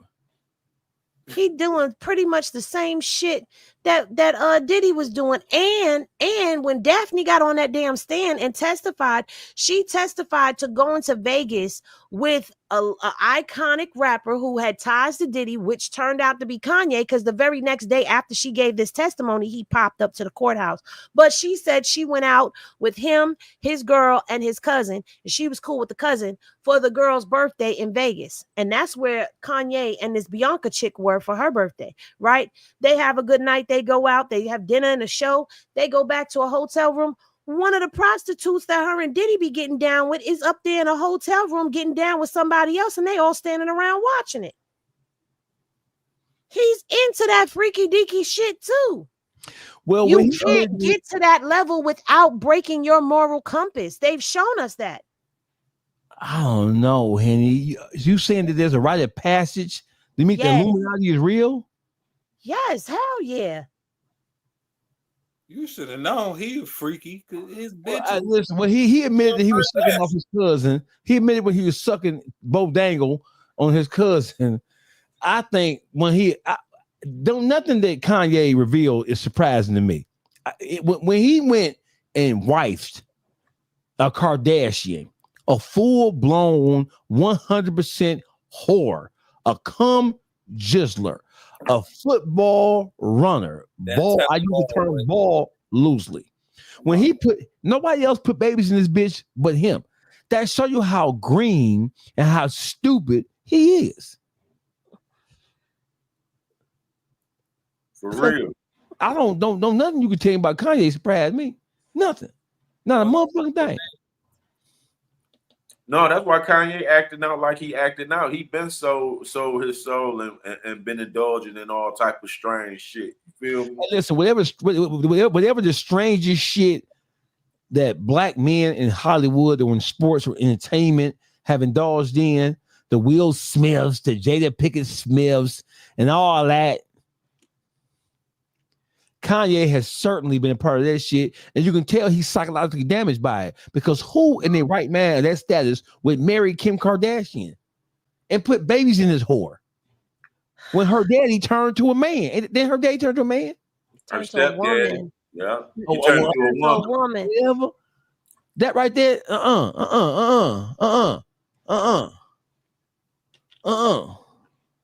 I'm just saying there's a whole lot more. And I said this when the Diddy trial was happening. I said, this is just the beginning, y'all. And now, look, right after that, boom. Let me read your point. Then I don't need to read this debate. I don't gotta. I'm itching just hearing this shit that Henny is talking. Why do you think I got Henny on the Henny is the real journalist. We just some hacks. Why do you think she's here? She's here. I'm not a journalist. I'm a nerd. I'm a nerd and I'm nosy. Fucking YouTube hacks. We don't know shit. What do you think we're here for? I'm gonna speak for myself. I don't know shit. And when it comes to bukkake and snow jizz, I would rather read. He said snow jizz. It's snowballing and cuckolding. Listen, Lynn, I'm too old to be reading about bukkake, kaku, and snow jizz. I ain't got much time left on this planet. I am not going to spend my golden years learning new sexual deviant terms. I'm not going to use them in the conversation. I don't want to hear it. Yeah, but you need to know these terminologies so then when people bring them up, you know exactly what perversion they are talking about. Because when I just learned what snowballing was about 3 weeks ago during the Diddy trial. Or maybe even a little bit further, because I was saying my white friends these are all white terms that white people created and black people ask them. Ask your white friends if they've ever heard of snowballing. Listen, it's a lot of stuff out there that people have been blowing my mind and telling me about. And this ain't something that I'm interested in. But all of this came out in the Diddy trial because I asked a simple question. Now I'm going to tell it. It was somebody in my live. I can't remember if it was Henny Gang or not. But I said, if he got them fun time jizzing inside of her and he going in there and sleeping with her afterwards, what is he doing? Is he just sleeping with her, or is he? And then I gagged and they said snowball, and I said, what is that? And they told me, and I gagged some more. Okay, so listen, here's some unnatural shit. Here's a term I'm used to. I'm used to red wings. See, this is regular shit. Red wings. When you get your red wings, I'm used to that. I heard about the vampire, which is a spinoff of Red Wings. Just when you put your mouth on it when it's bleeding. I've heard of Remy.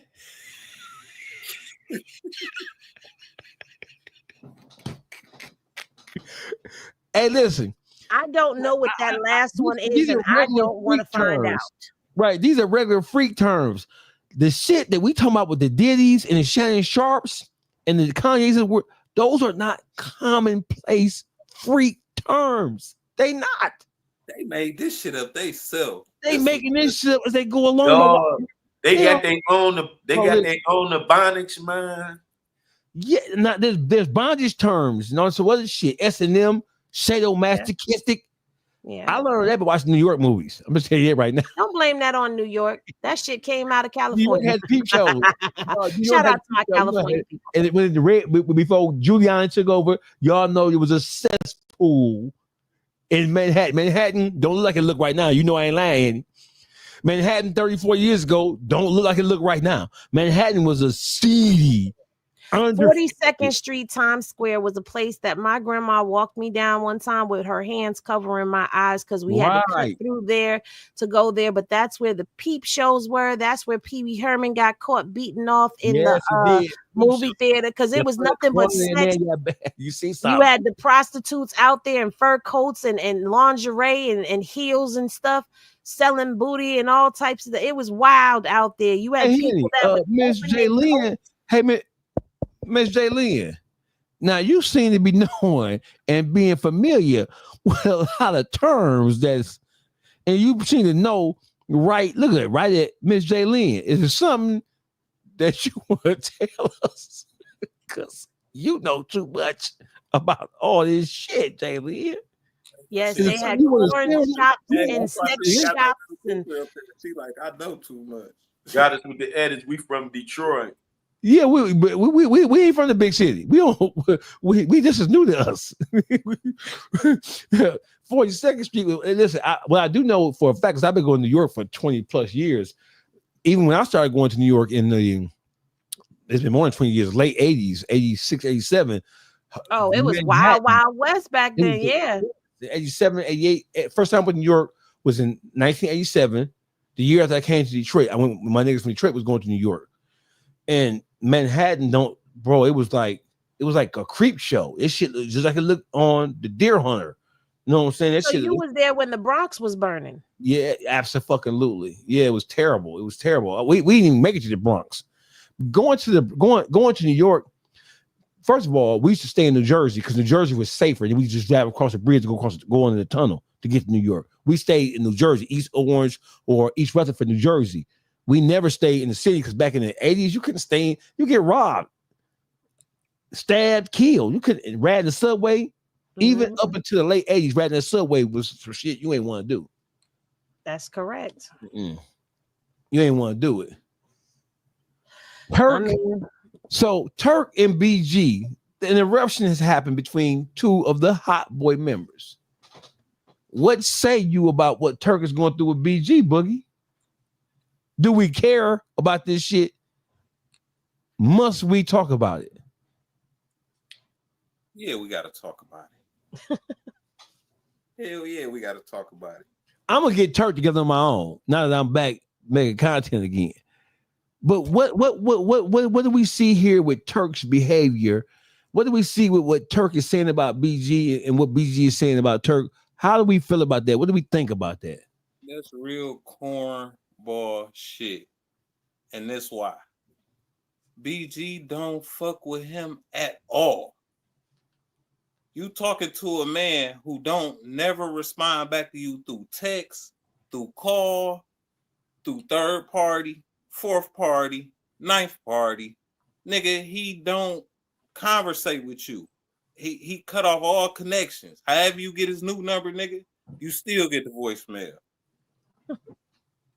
So you sitting up and you comparing albums and you like, yeah, that's my big bro. That's my big bro. You saying it as if you niggas be having conversation or something or be conversing. He made it clear that he don't fuck with you. So to try to connect through the music as BG being BG, you know he don't give a fuck about that. We let you on the tour. And it's not, but see what he doing is he trying to create promotion for his album, but he not understanding that shit gonna stay where it's at. It's not about to push that album. Ain't nobody listening to Turk, bro. No.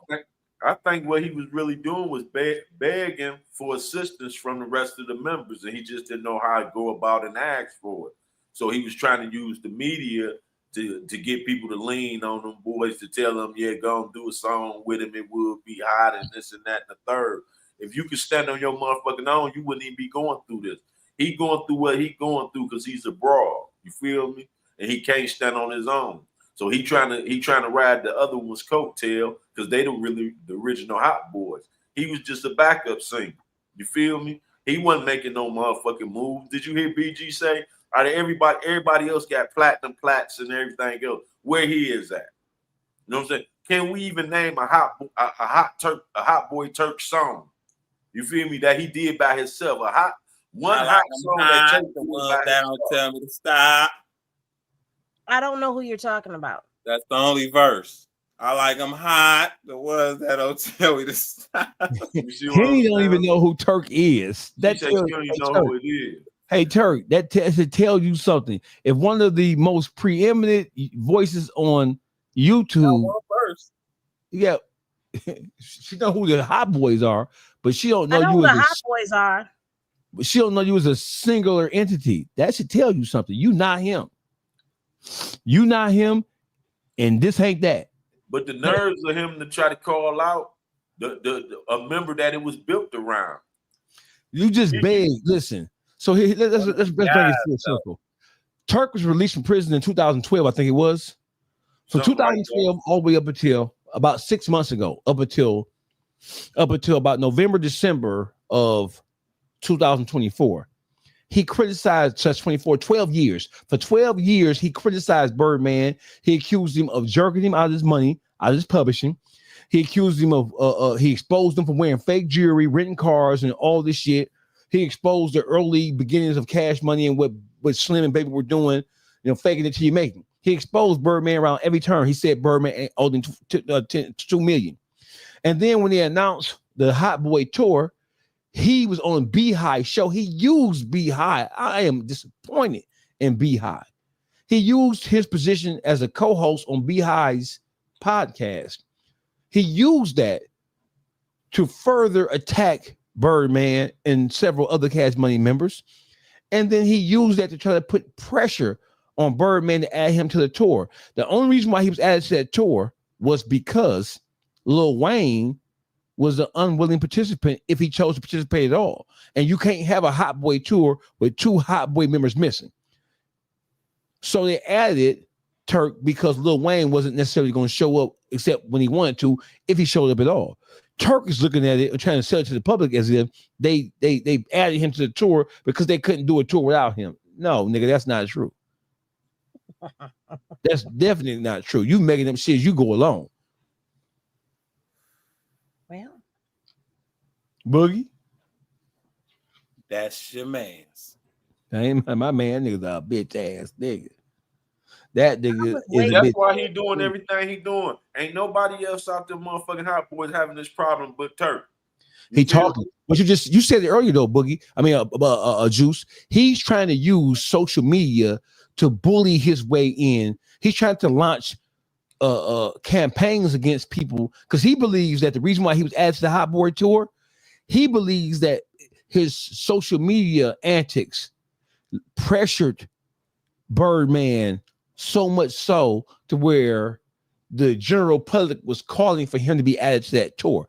So he's not going to stop using social media as a sounding board to try to force people into what he wants them to do. Like he went on the show, oh, I got a hot song. This song could save BG career.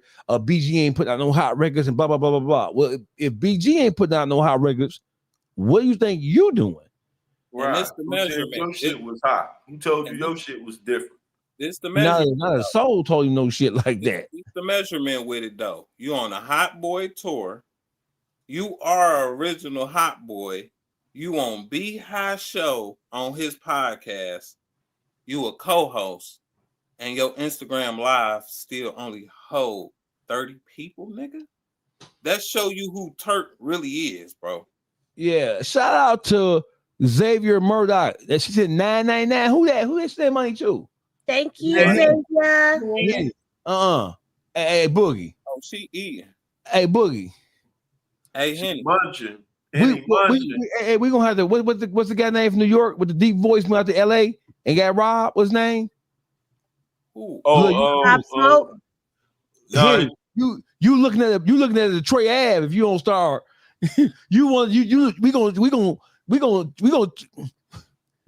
pull the brick on you, Henny. Shout out to Xavier Murdoch, send that bread through. Y'all know what it is. Henny Gang is fully fed. The Henny Gang has money. So Henny, Henny, I just want to throw this out there. You can really be a madam. You could. Look at all these women. Thank you, Vanessa. No, we are Nessa, not doing that. Hey, Nessa. I know you get your paycheck yesterday. It was Friday. Hey, Nessa. Hey, Nessa. Hey. Hey, Nessa. Hey, Nessa. Hey, we're going to put Nessa up here. Hey, Nessa. What Nessa at? That's my friend. Hey, Nessa. I love women with glasses, Nessa.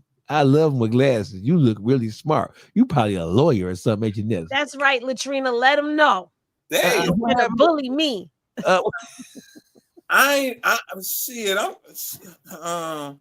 Nessa get that bread, baby. Hey.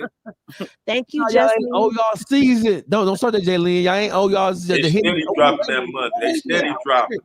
What's this? Thank you, just me. Like she Chinese or something? Where's she from? Oh, they showing out. Y'all not about to be harassing my Henny gang now, okay? It's going out right here. Hey, just me. Hey. Public Figure Boogie TV. Hey, but yeah, Juice. Give me some. Get my DM since you said it fast. Some of that DM, baby. I didn't know the Henny gang is showing out. Hey, Henny. Damn, what's this right here? Jalen. Hold on now. The more we talk shit, the more they hold on now. We gonna be like Turk. We finna press you. We finna press you.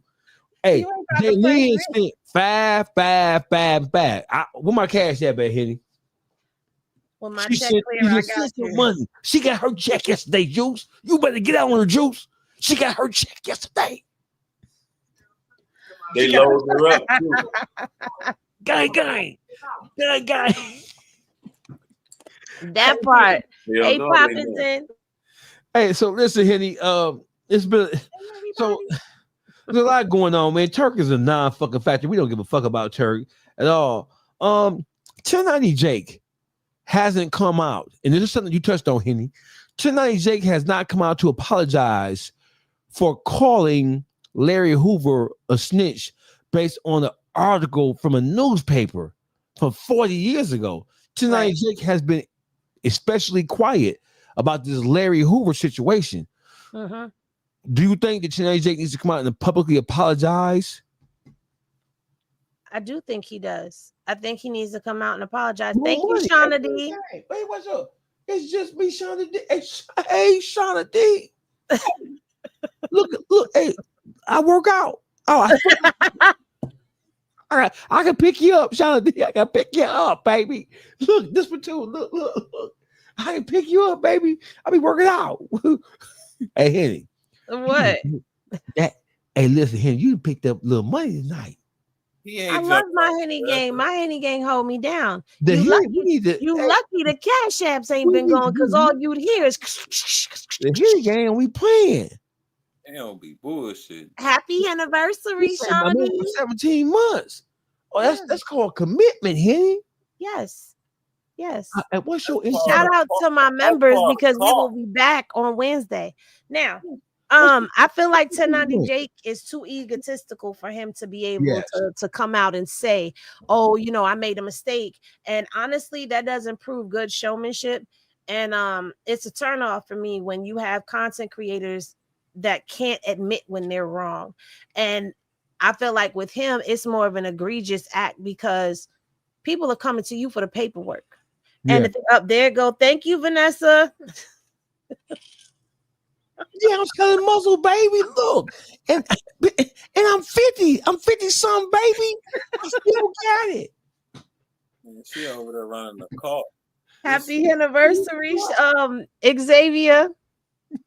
So I feel like with him, what he put out there, that's something that is that's not something minor. Calling somebody a snitch, especially when they come from our era. We ain't part of this new age generation where you could be a snitch and still be popping. We don't come from that. We come from you a snitch. That's a stain on your name. That's a stain on your legacy. That's a stain on everything. So I feel like he owes that man an apology and a correction to what he said. Simple and plain. Juice.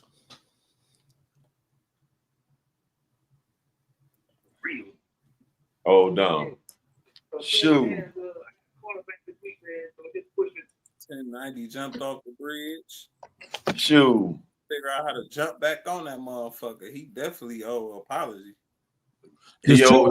Old Larry Hoover an apology because by now, if there was some there, it certainly would come out. But the thing is, like I told y'all before, he did that deliberately coming from WAC 100. He knew very well. He a journalist. He been exposing people for how long? He knew that newspaper article wasn't nothing to ride on from. That wasn't the same as court papers saying Larry Hoover told. He knew that could have been a typo or anything. That was a newspaper article. They did that just on the strength of WAC 100 could come back with old boy and interview him like he done clear Larry Hoover name, like he done Larry Hoover a favor, because they still trying to get that clearance for that documentary he did with that lady that WAC 100 trying to protect. You feel me? So they use 1090J, who's the rat exposer. You feel me? To make it like he exposed him and he come behind him and clean up. That's why 1090J can't say no more about it than that. He really don't want no smoke from them boys. You feel me? Mm-hmm.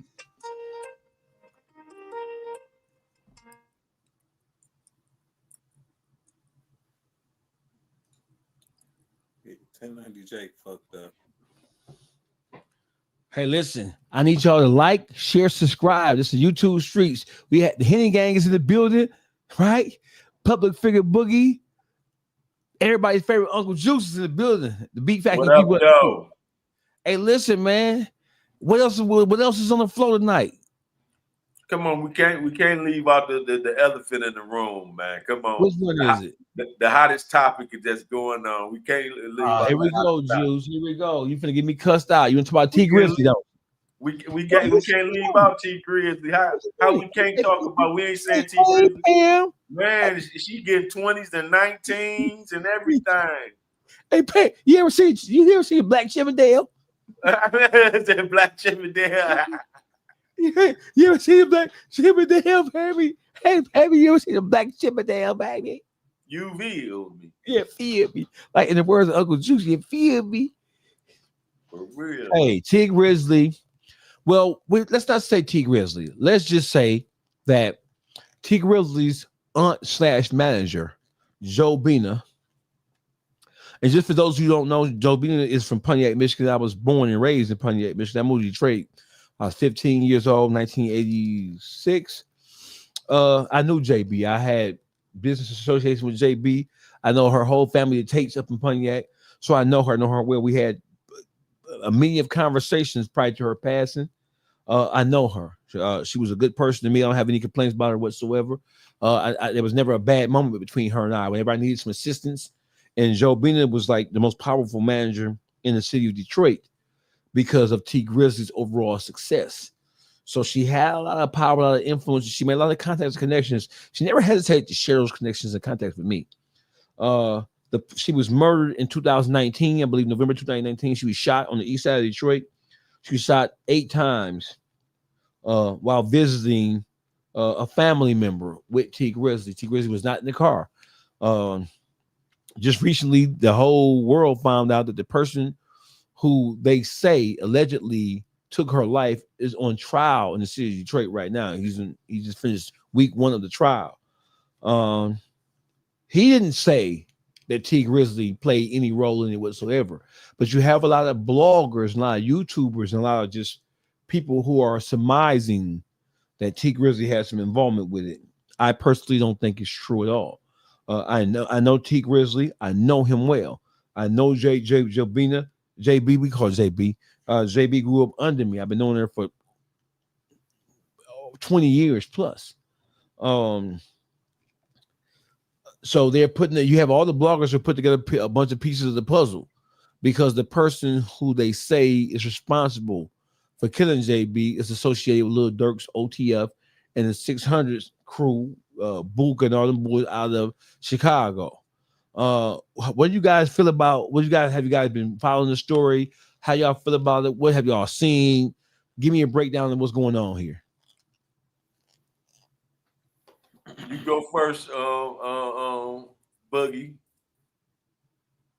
Yeah, niggas gonna do that, Uncle Juice.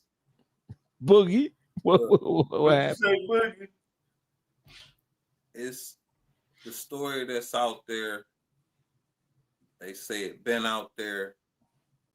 I'm not gonna say what it is. I'm pretty sure everybody knows. But you, Doggy, you know the relationship between her and T Grizzly. If the relationship was and is what you saying it is, then I don't know what it is. I need more info to come out. Okay. Thank you, Miss Pammy. I'm sorry, y'all. I had to step away. That was a family call. Catch me up real quick. I'm sorry, so that I T can. Grizzly, the person, T Grizzly's aunt / manager, the person who believed in him at the beginning of, not the beginning of his career, but when he came home from prison from the state in Kentucky, his aunt, through marriage, started to invest in his career. And this was the beginning of the whole first day out thing. So when he turned into a superstar, Joe Bina Brown, aka JB, was the person who invested money in T Grizzly's career that catapulted him into superstardom. She was murdered in, I believe, November 2019. The person who killed her is from Chicago, allegedly. He's on standing trial for her murder right now in the city of Detroit. They're trying to tie his relationship into Lil Durk and OTF and 600 and Buka. They're trying to tie all that together, and they are alleging that T Grizzly played a role or participated or contracted this person to kill his aunt. Take his aunt out? Yeah. That's what the allegations are. So we're addressing this here. Now, I know T Grizzly personally, and I know JB. JB is I'm originally from Pontiac, Michigan, which is a town about 20 minutes north of Detroit. I know her. I knew her. I've been knowing her before she started managing and investing in T Grizzly. And we maintained a relationship after T Grizzly became a star. I booked him several times in Tampa Bay, twice in Tampa Bay. One in 2016 and one in 2017. So I know JB. We used to talk about T. We used to talk about she gave me whatever advice that she could give me in terms of helping to expand my overall career. She's more than forthcoming. I've never known her and T Grizzly to have anything closely resembling a beef, a disagreement, an altercation. I'm sure that they did have some type of altercations at times or disagreements at times, because what manager and artist doesn't. But I don't know anything that would even amount to something like he is being accused in some circles of having done. I don't believe it. I talked to her. We had intimate conversations, not sexual, no shit like that. But I talked to her. She gave me a lot of game. She exposed me to a lot of stuff. Whenever I called her for some advice, and don't forget, at this point in time, T Grizzly was the hottest rapper in the world at that particular point in time, in 16, 17. And then, during those times, when I would call her, she would always pick up the phone for me. When she would call me and ask me about artists that she could potentially sign, she would ask me to send her music from artists, not just from Detroit, but from all over the country that I was familiar with, to see if they were worthy of being signed. I don't know T Grizzly, and I'm not familiar with anything that I think could have reasonably led to him doing something like that, because he worshiped the grounds you walked on. And T Grizzly is a super loyal type person. If he with you, he with you. So I don't know. I've never heard anything that contrary to that. Well, I'm gonna play the devil's advocate, because see, everybody running with the narrative that is one of Booker man. Booker is a very good friend of T Grizzly. Booker 600 out of Chicago. So evidently, 600 Wu Thang is the one who got caught with the murder weapon and the murder vehicle. Right. So everybody running with the thing of that these boys, T Grizzly had it did on that alone, that them his friends, right? But how they know that? We know T Grizzly been very well campaigning and trying to bring everybody, keep peace amongst everybody, the blues and the reds. So how they know that these boys wasn't secretly trying to put T Grizzly on the soft squeeze? What I mean by soft squeeze is how him thinking his life in danger. Why? By throwing some bullets at him. You feel me? And then drive him into their arms of, I need protection. You feel me? Just so happened JB got caught up in the crossfire. You feel me? So you never know if he actually just on how the evidence look, because that's how it go come out that it's T Grizzly because he know these people, but you don't know what these people minds was, what they was doing that he didn't know what was going on.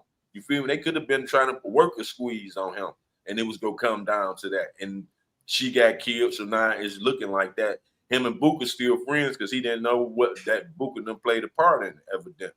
You feel me? Just looking at it, saying that who the players are, that he had to put that together, it don't mean he had to. Not saying he didn't put it together, but it don't necessarily mean that he put that play together just because he knows the individual. You feel me? You don't know what their intentions was. Hey, just because you know somebody don't mean, first of all, most people where we from, just because you know somebody don't mean that you played a part in what a motherfucker did.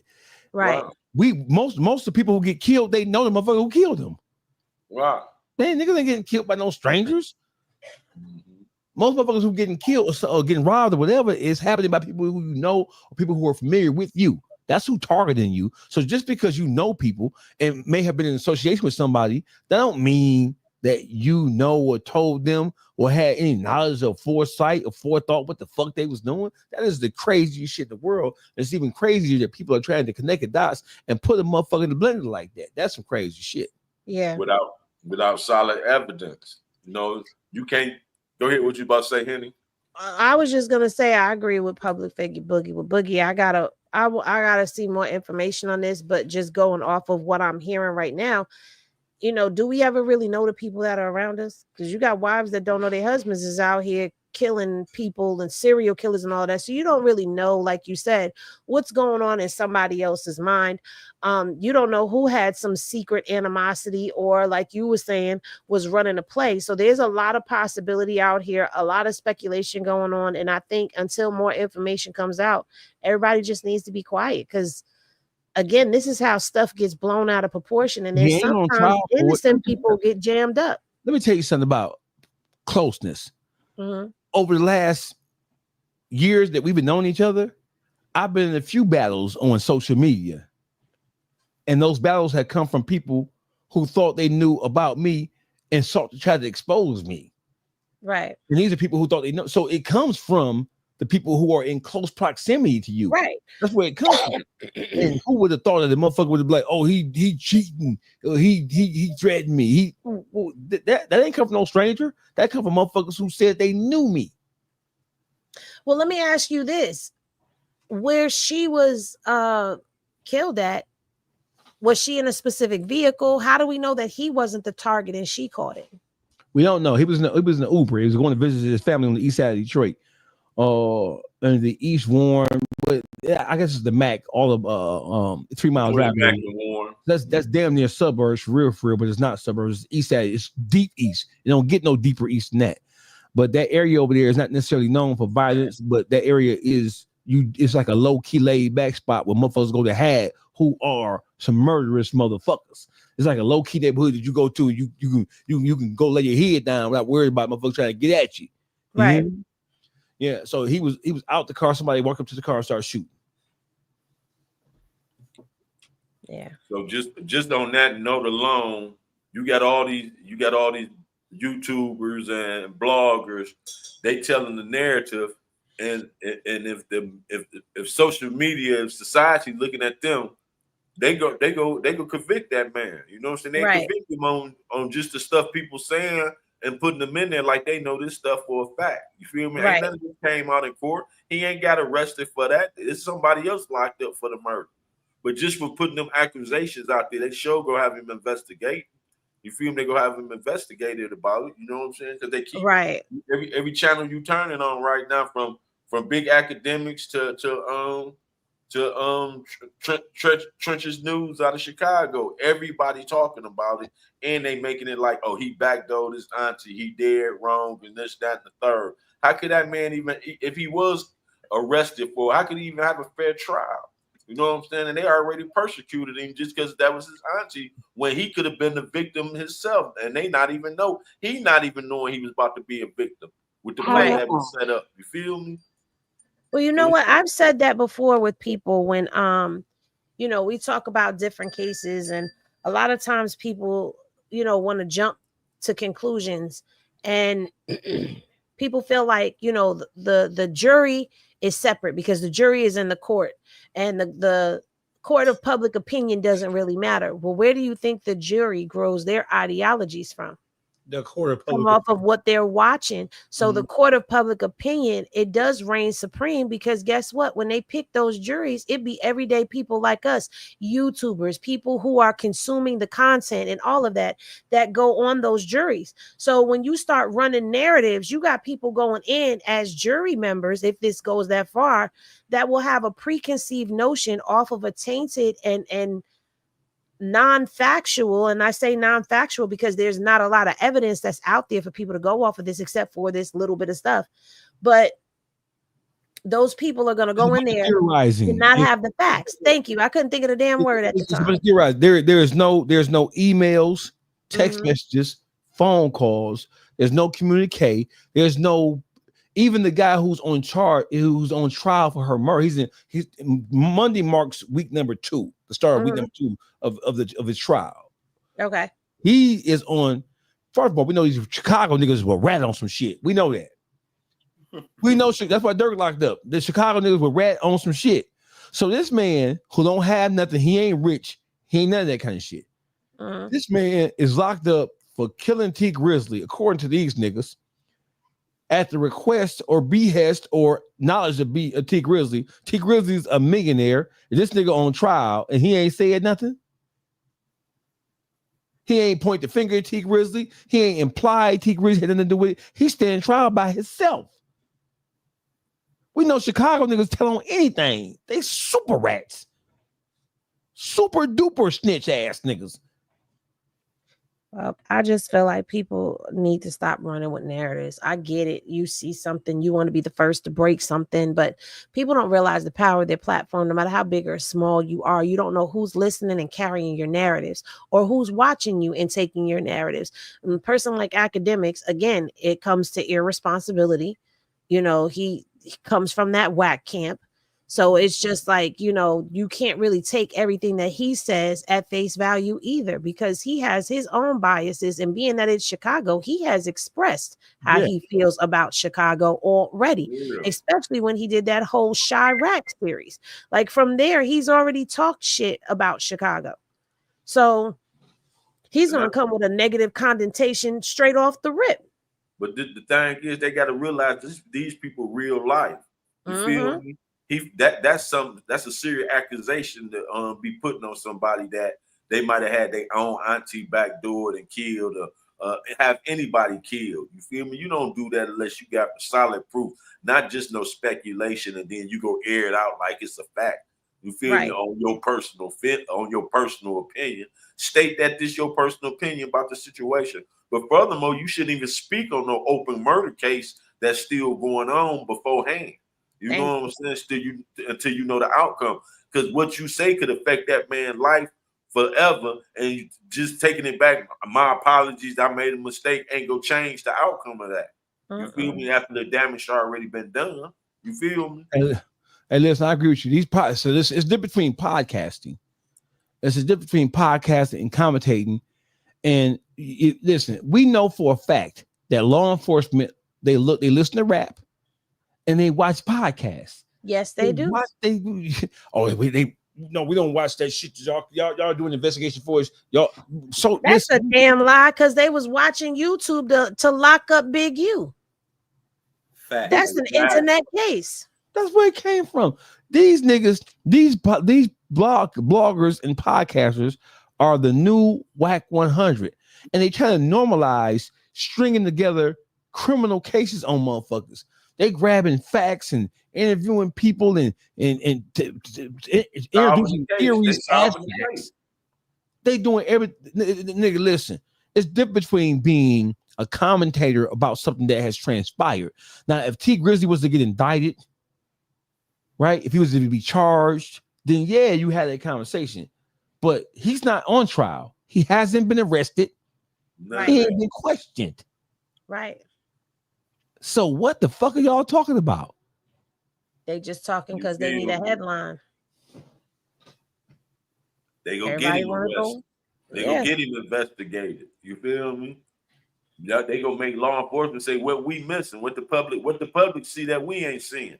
Because see, the public has an effect on what law enforcement do.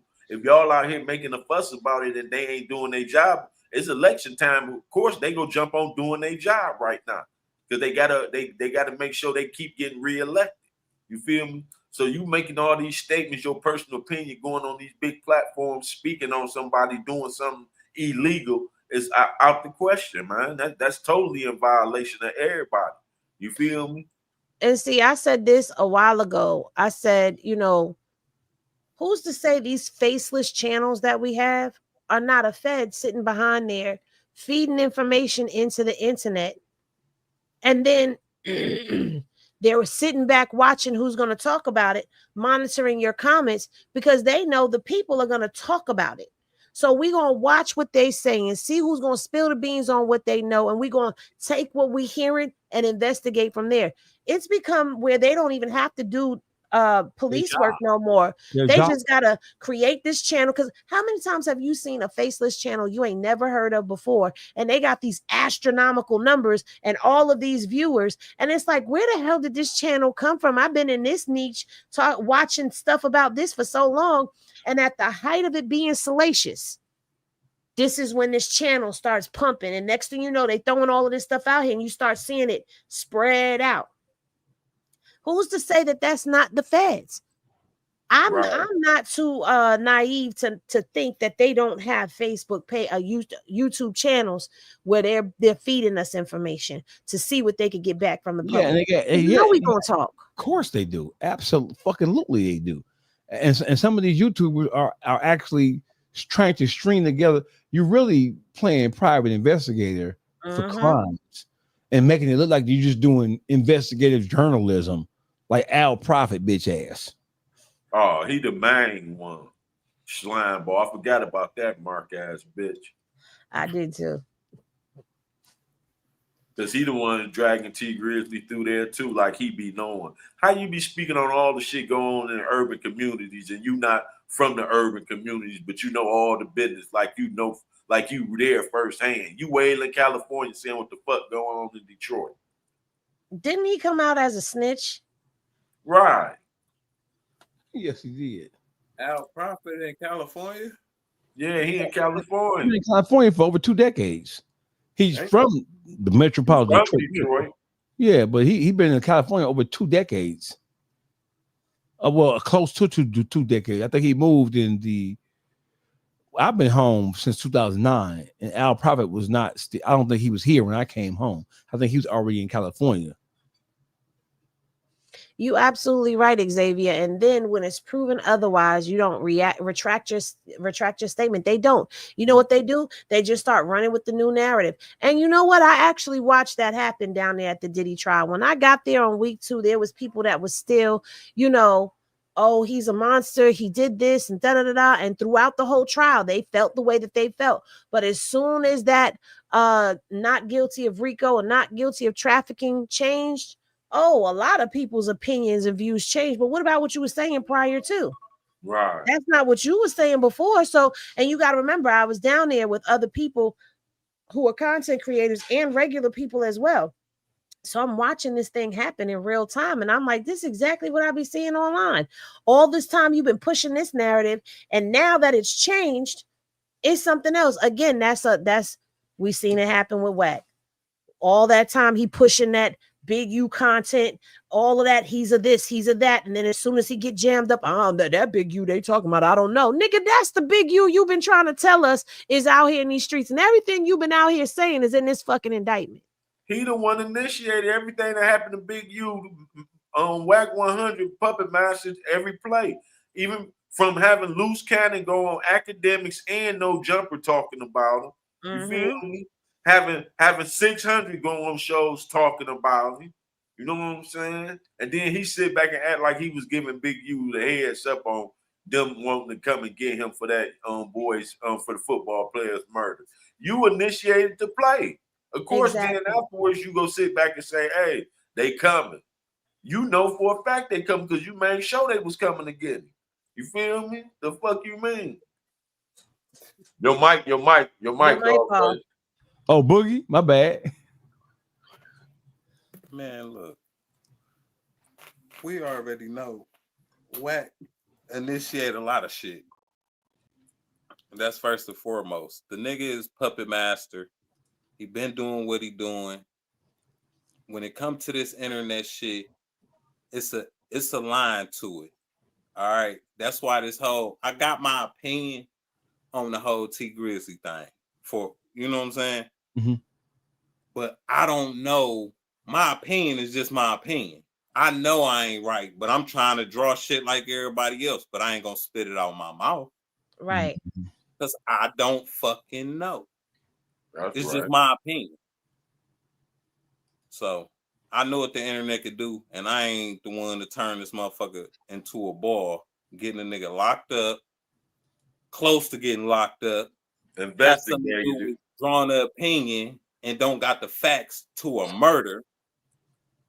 We ain't doing that. Right. You know what I'm saying? So, Wack could do that shit. I ain't doing it. But see, so I want to talk about it's a dangerous tone being set amongst YouTubers, podcasters, bloggers who utilize the space of YouTube, right? It's a dangerous precedent being set when motherfuckers are actually taking on the position of this. I don't even want to call it investigation. What we're holding conversations and giving our opinion about things, and that's fair. I'm not criticizing anybody for having their opinion about whatever the subject is. But when you trying to piece facts together, what did you want to be when you was growing up? A detective nigga? Pink Panther? Right. You feel these niggas on some Pink Panther shit. And then a lot of these motherfucking YouTubers be calling them, oh, I'm real, I'm a street nigga, I'm from the street.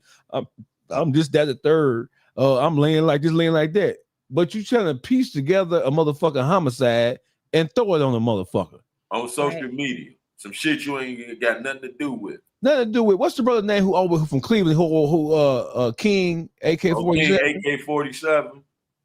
Let's see if King AK-47 been is talking about this T Grizzly shit. Lord have mercy. On one boring ass day, a king was born to save you. He was talking about it. Oh, you should have went to Trench's News. That motherfucker swear he know what happened. So y'all, man. AK has some shit to say.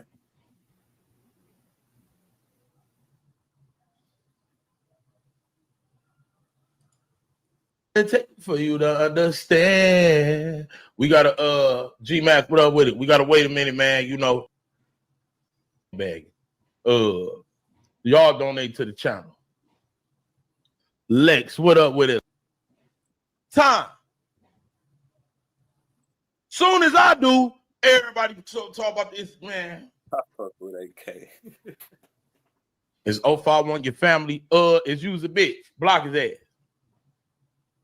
Don't ask me a motherfucking thing, nigga.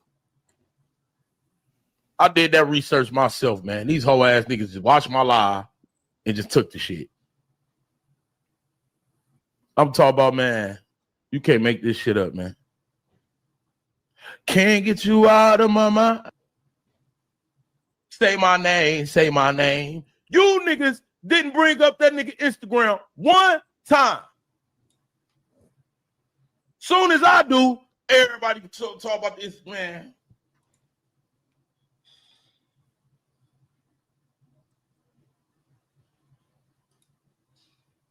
From the MSP lab, where they test the firearms, the ballistics, they confirm that firearm that Wu-Tang was caught with in Chicago was the same firearm used to take the life of JB.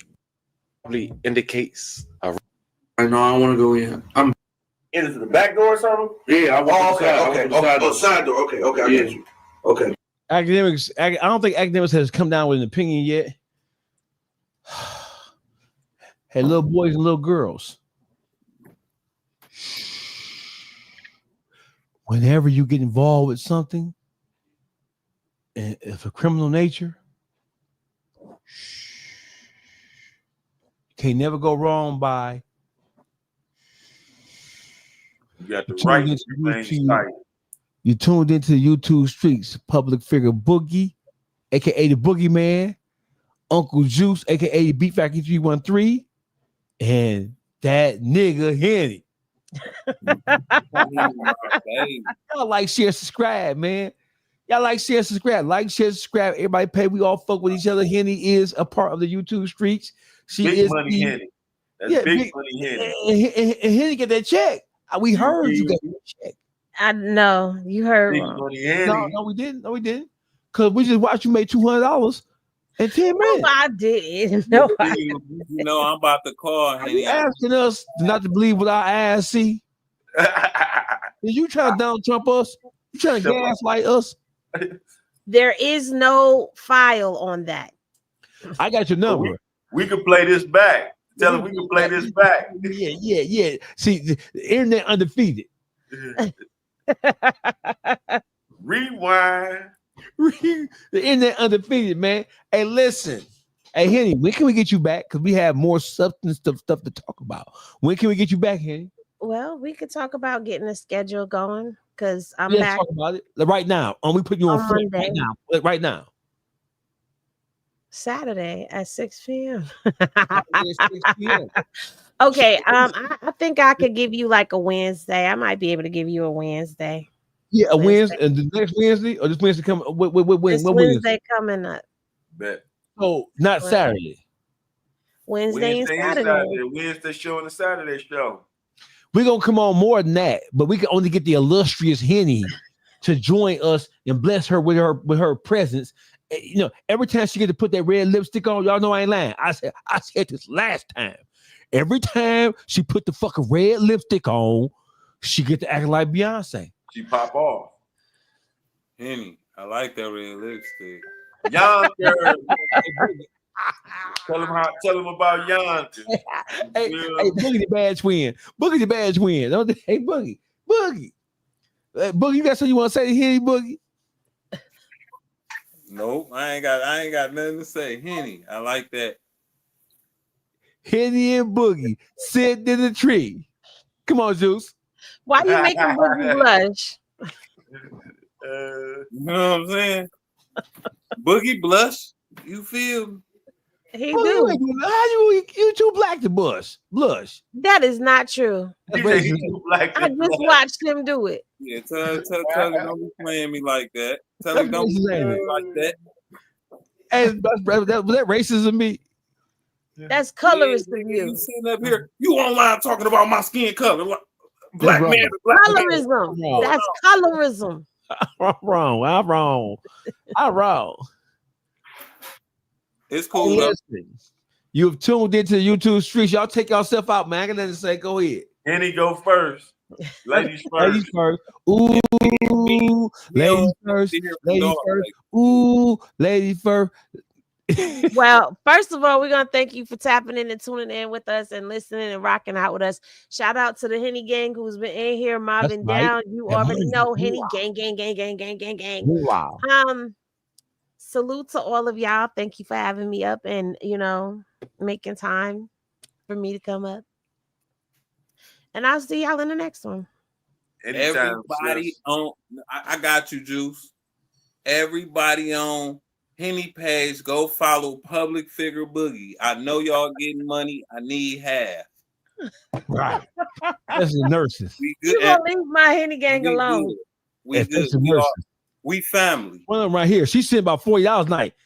She said 40. Hey, yeah, Shauna D got that big money. Hey, why y'all punky watching? Public Figure Boogie TV. We your brother. Got you. We your brother. We family. We're trying to protect you. No, hell no. I'll protect her. Damn, Boogie. Damn. Me. I'll protect her. My bad.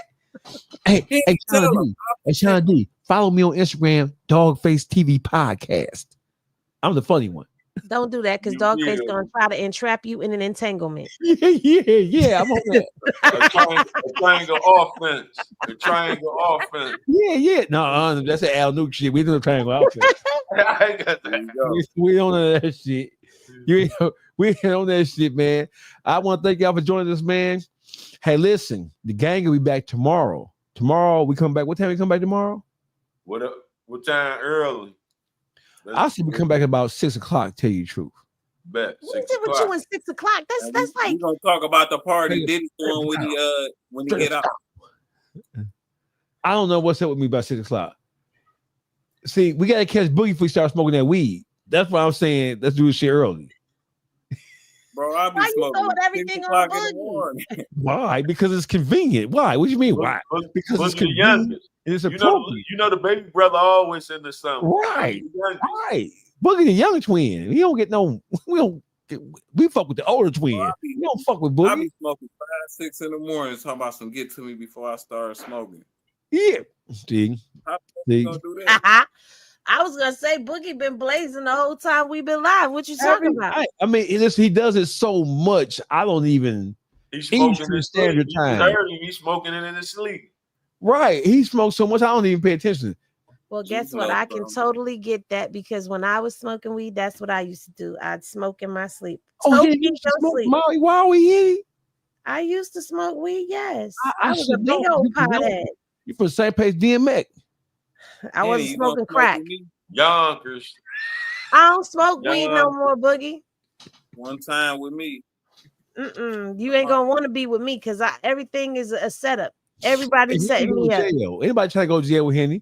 We ain't trying to go. Everything's a setup. Okay, the conversation we having is a setup. The motherfucker across the street is trying to set us paranoid and shit. She get paranoid on the nigga and shit. Or I get stuck and I'll just be sitting there stuck. Man, so I don't smoke no more. Look at Dogface. Yeah, get stuck, Henny. Man, that's how, man. Listen, man, I love y'all, man. We'll see y'all tomorrow. Hey, peace out. Love is love, man. Public. Hey, listen, the dog, the chat, the hit. Shout out to the Henny gang. Shout out to motherfucker the factory. Shout out to motherfucker the public gang. Shout out to the dog pound. We call it. Hey, listen, it's the YouTube streets, man. Y'all know what it is. Love is love. Peace out. Peace. We out.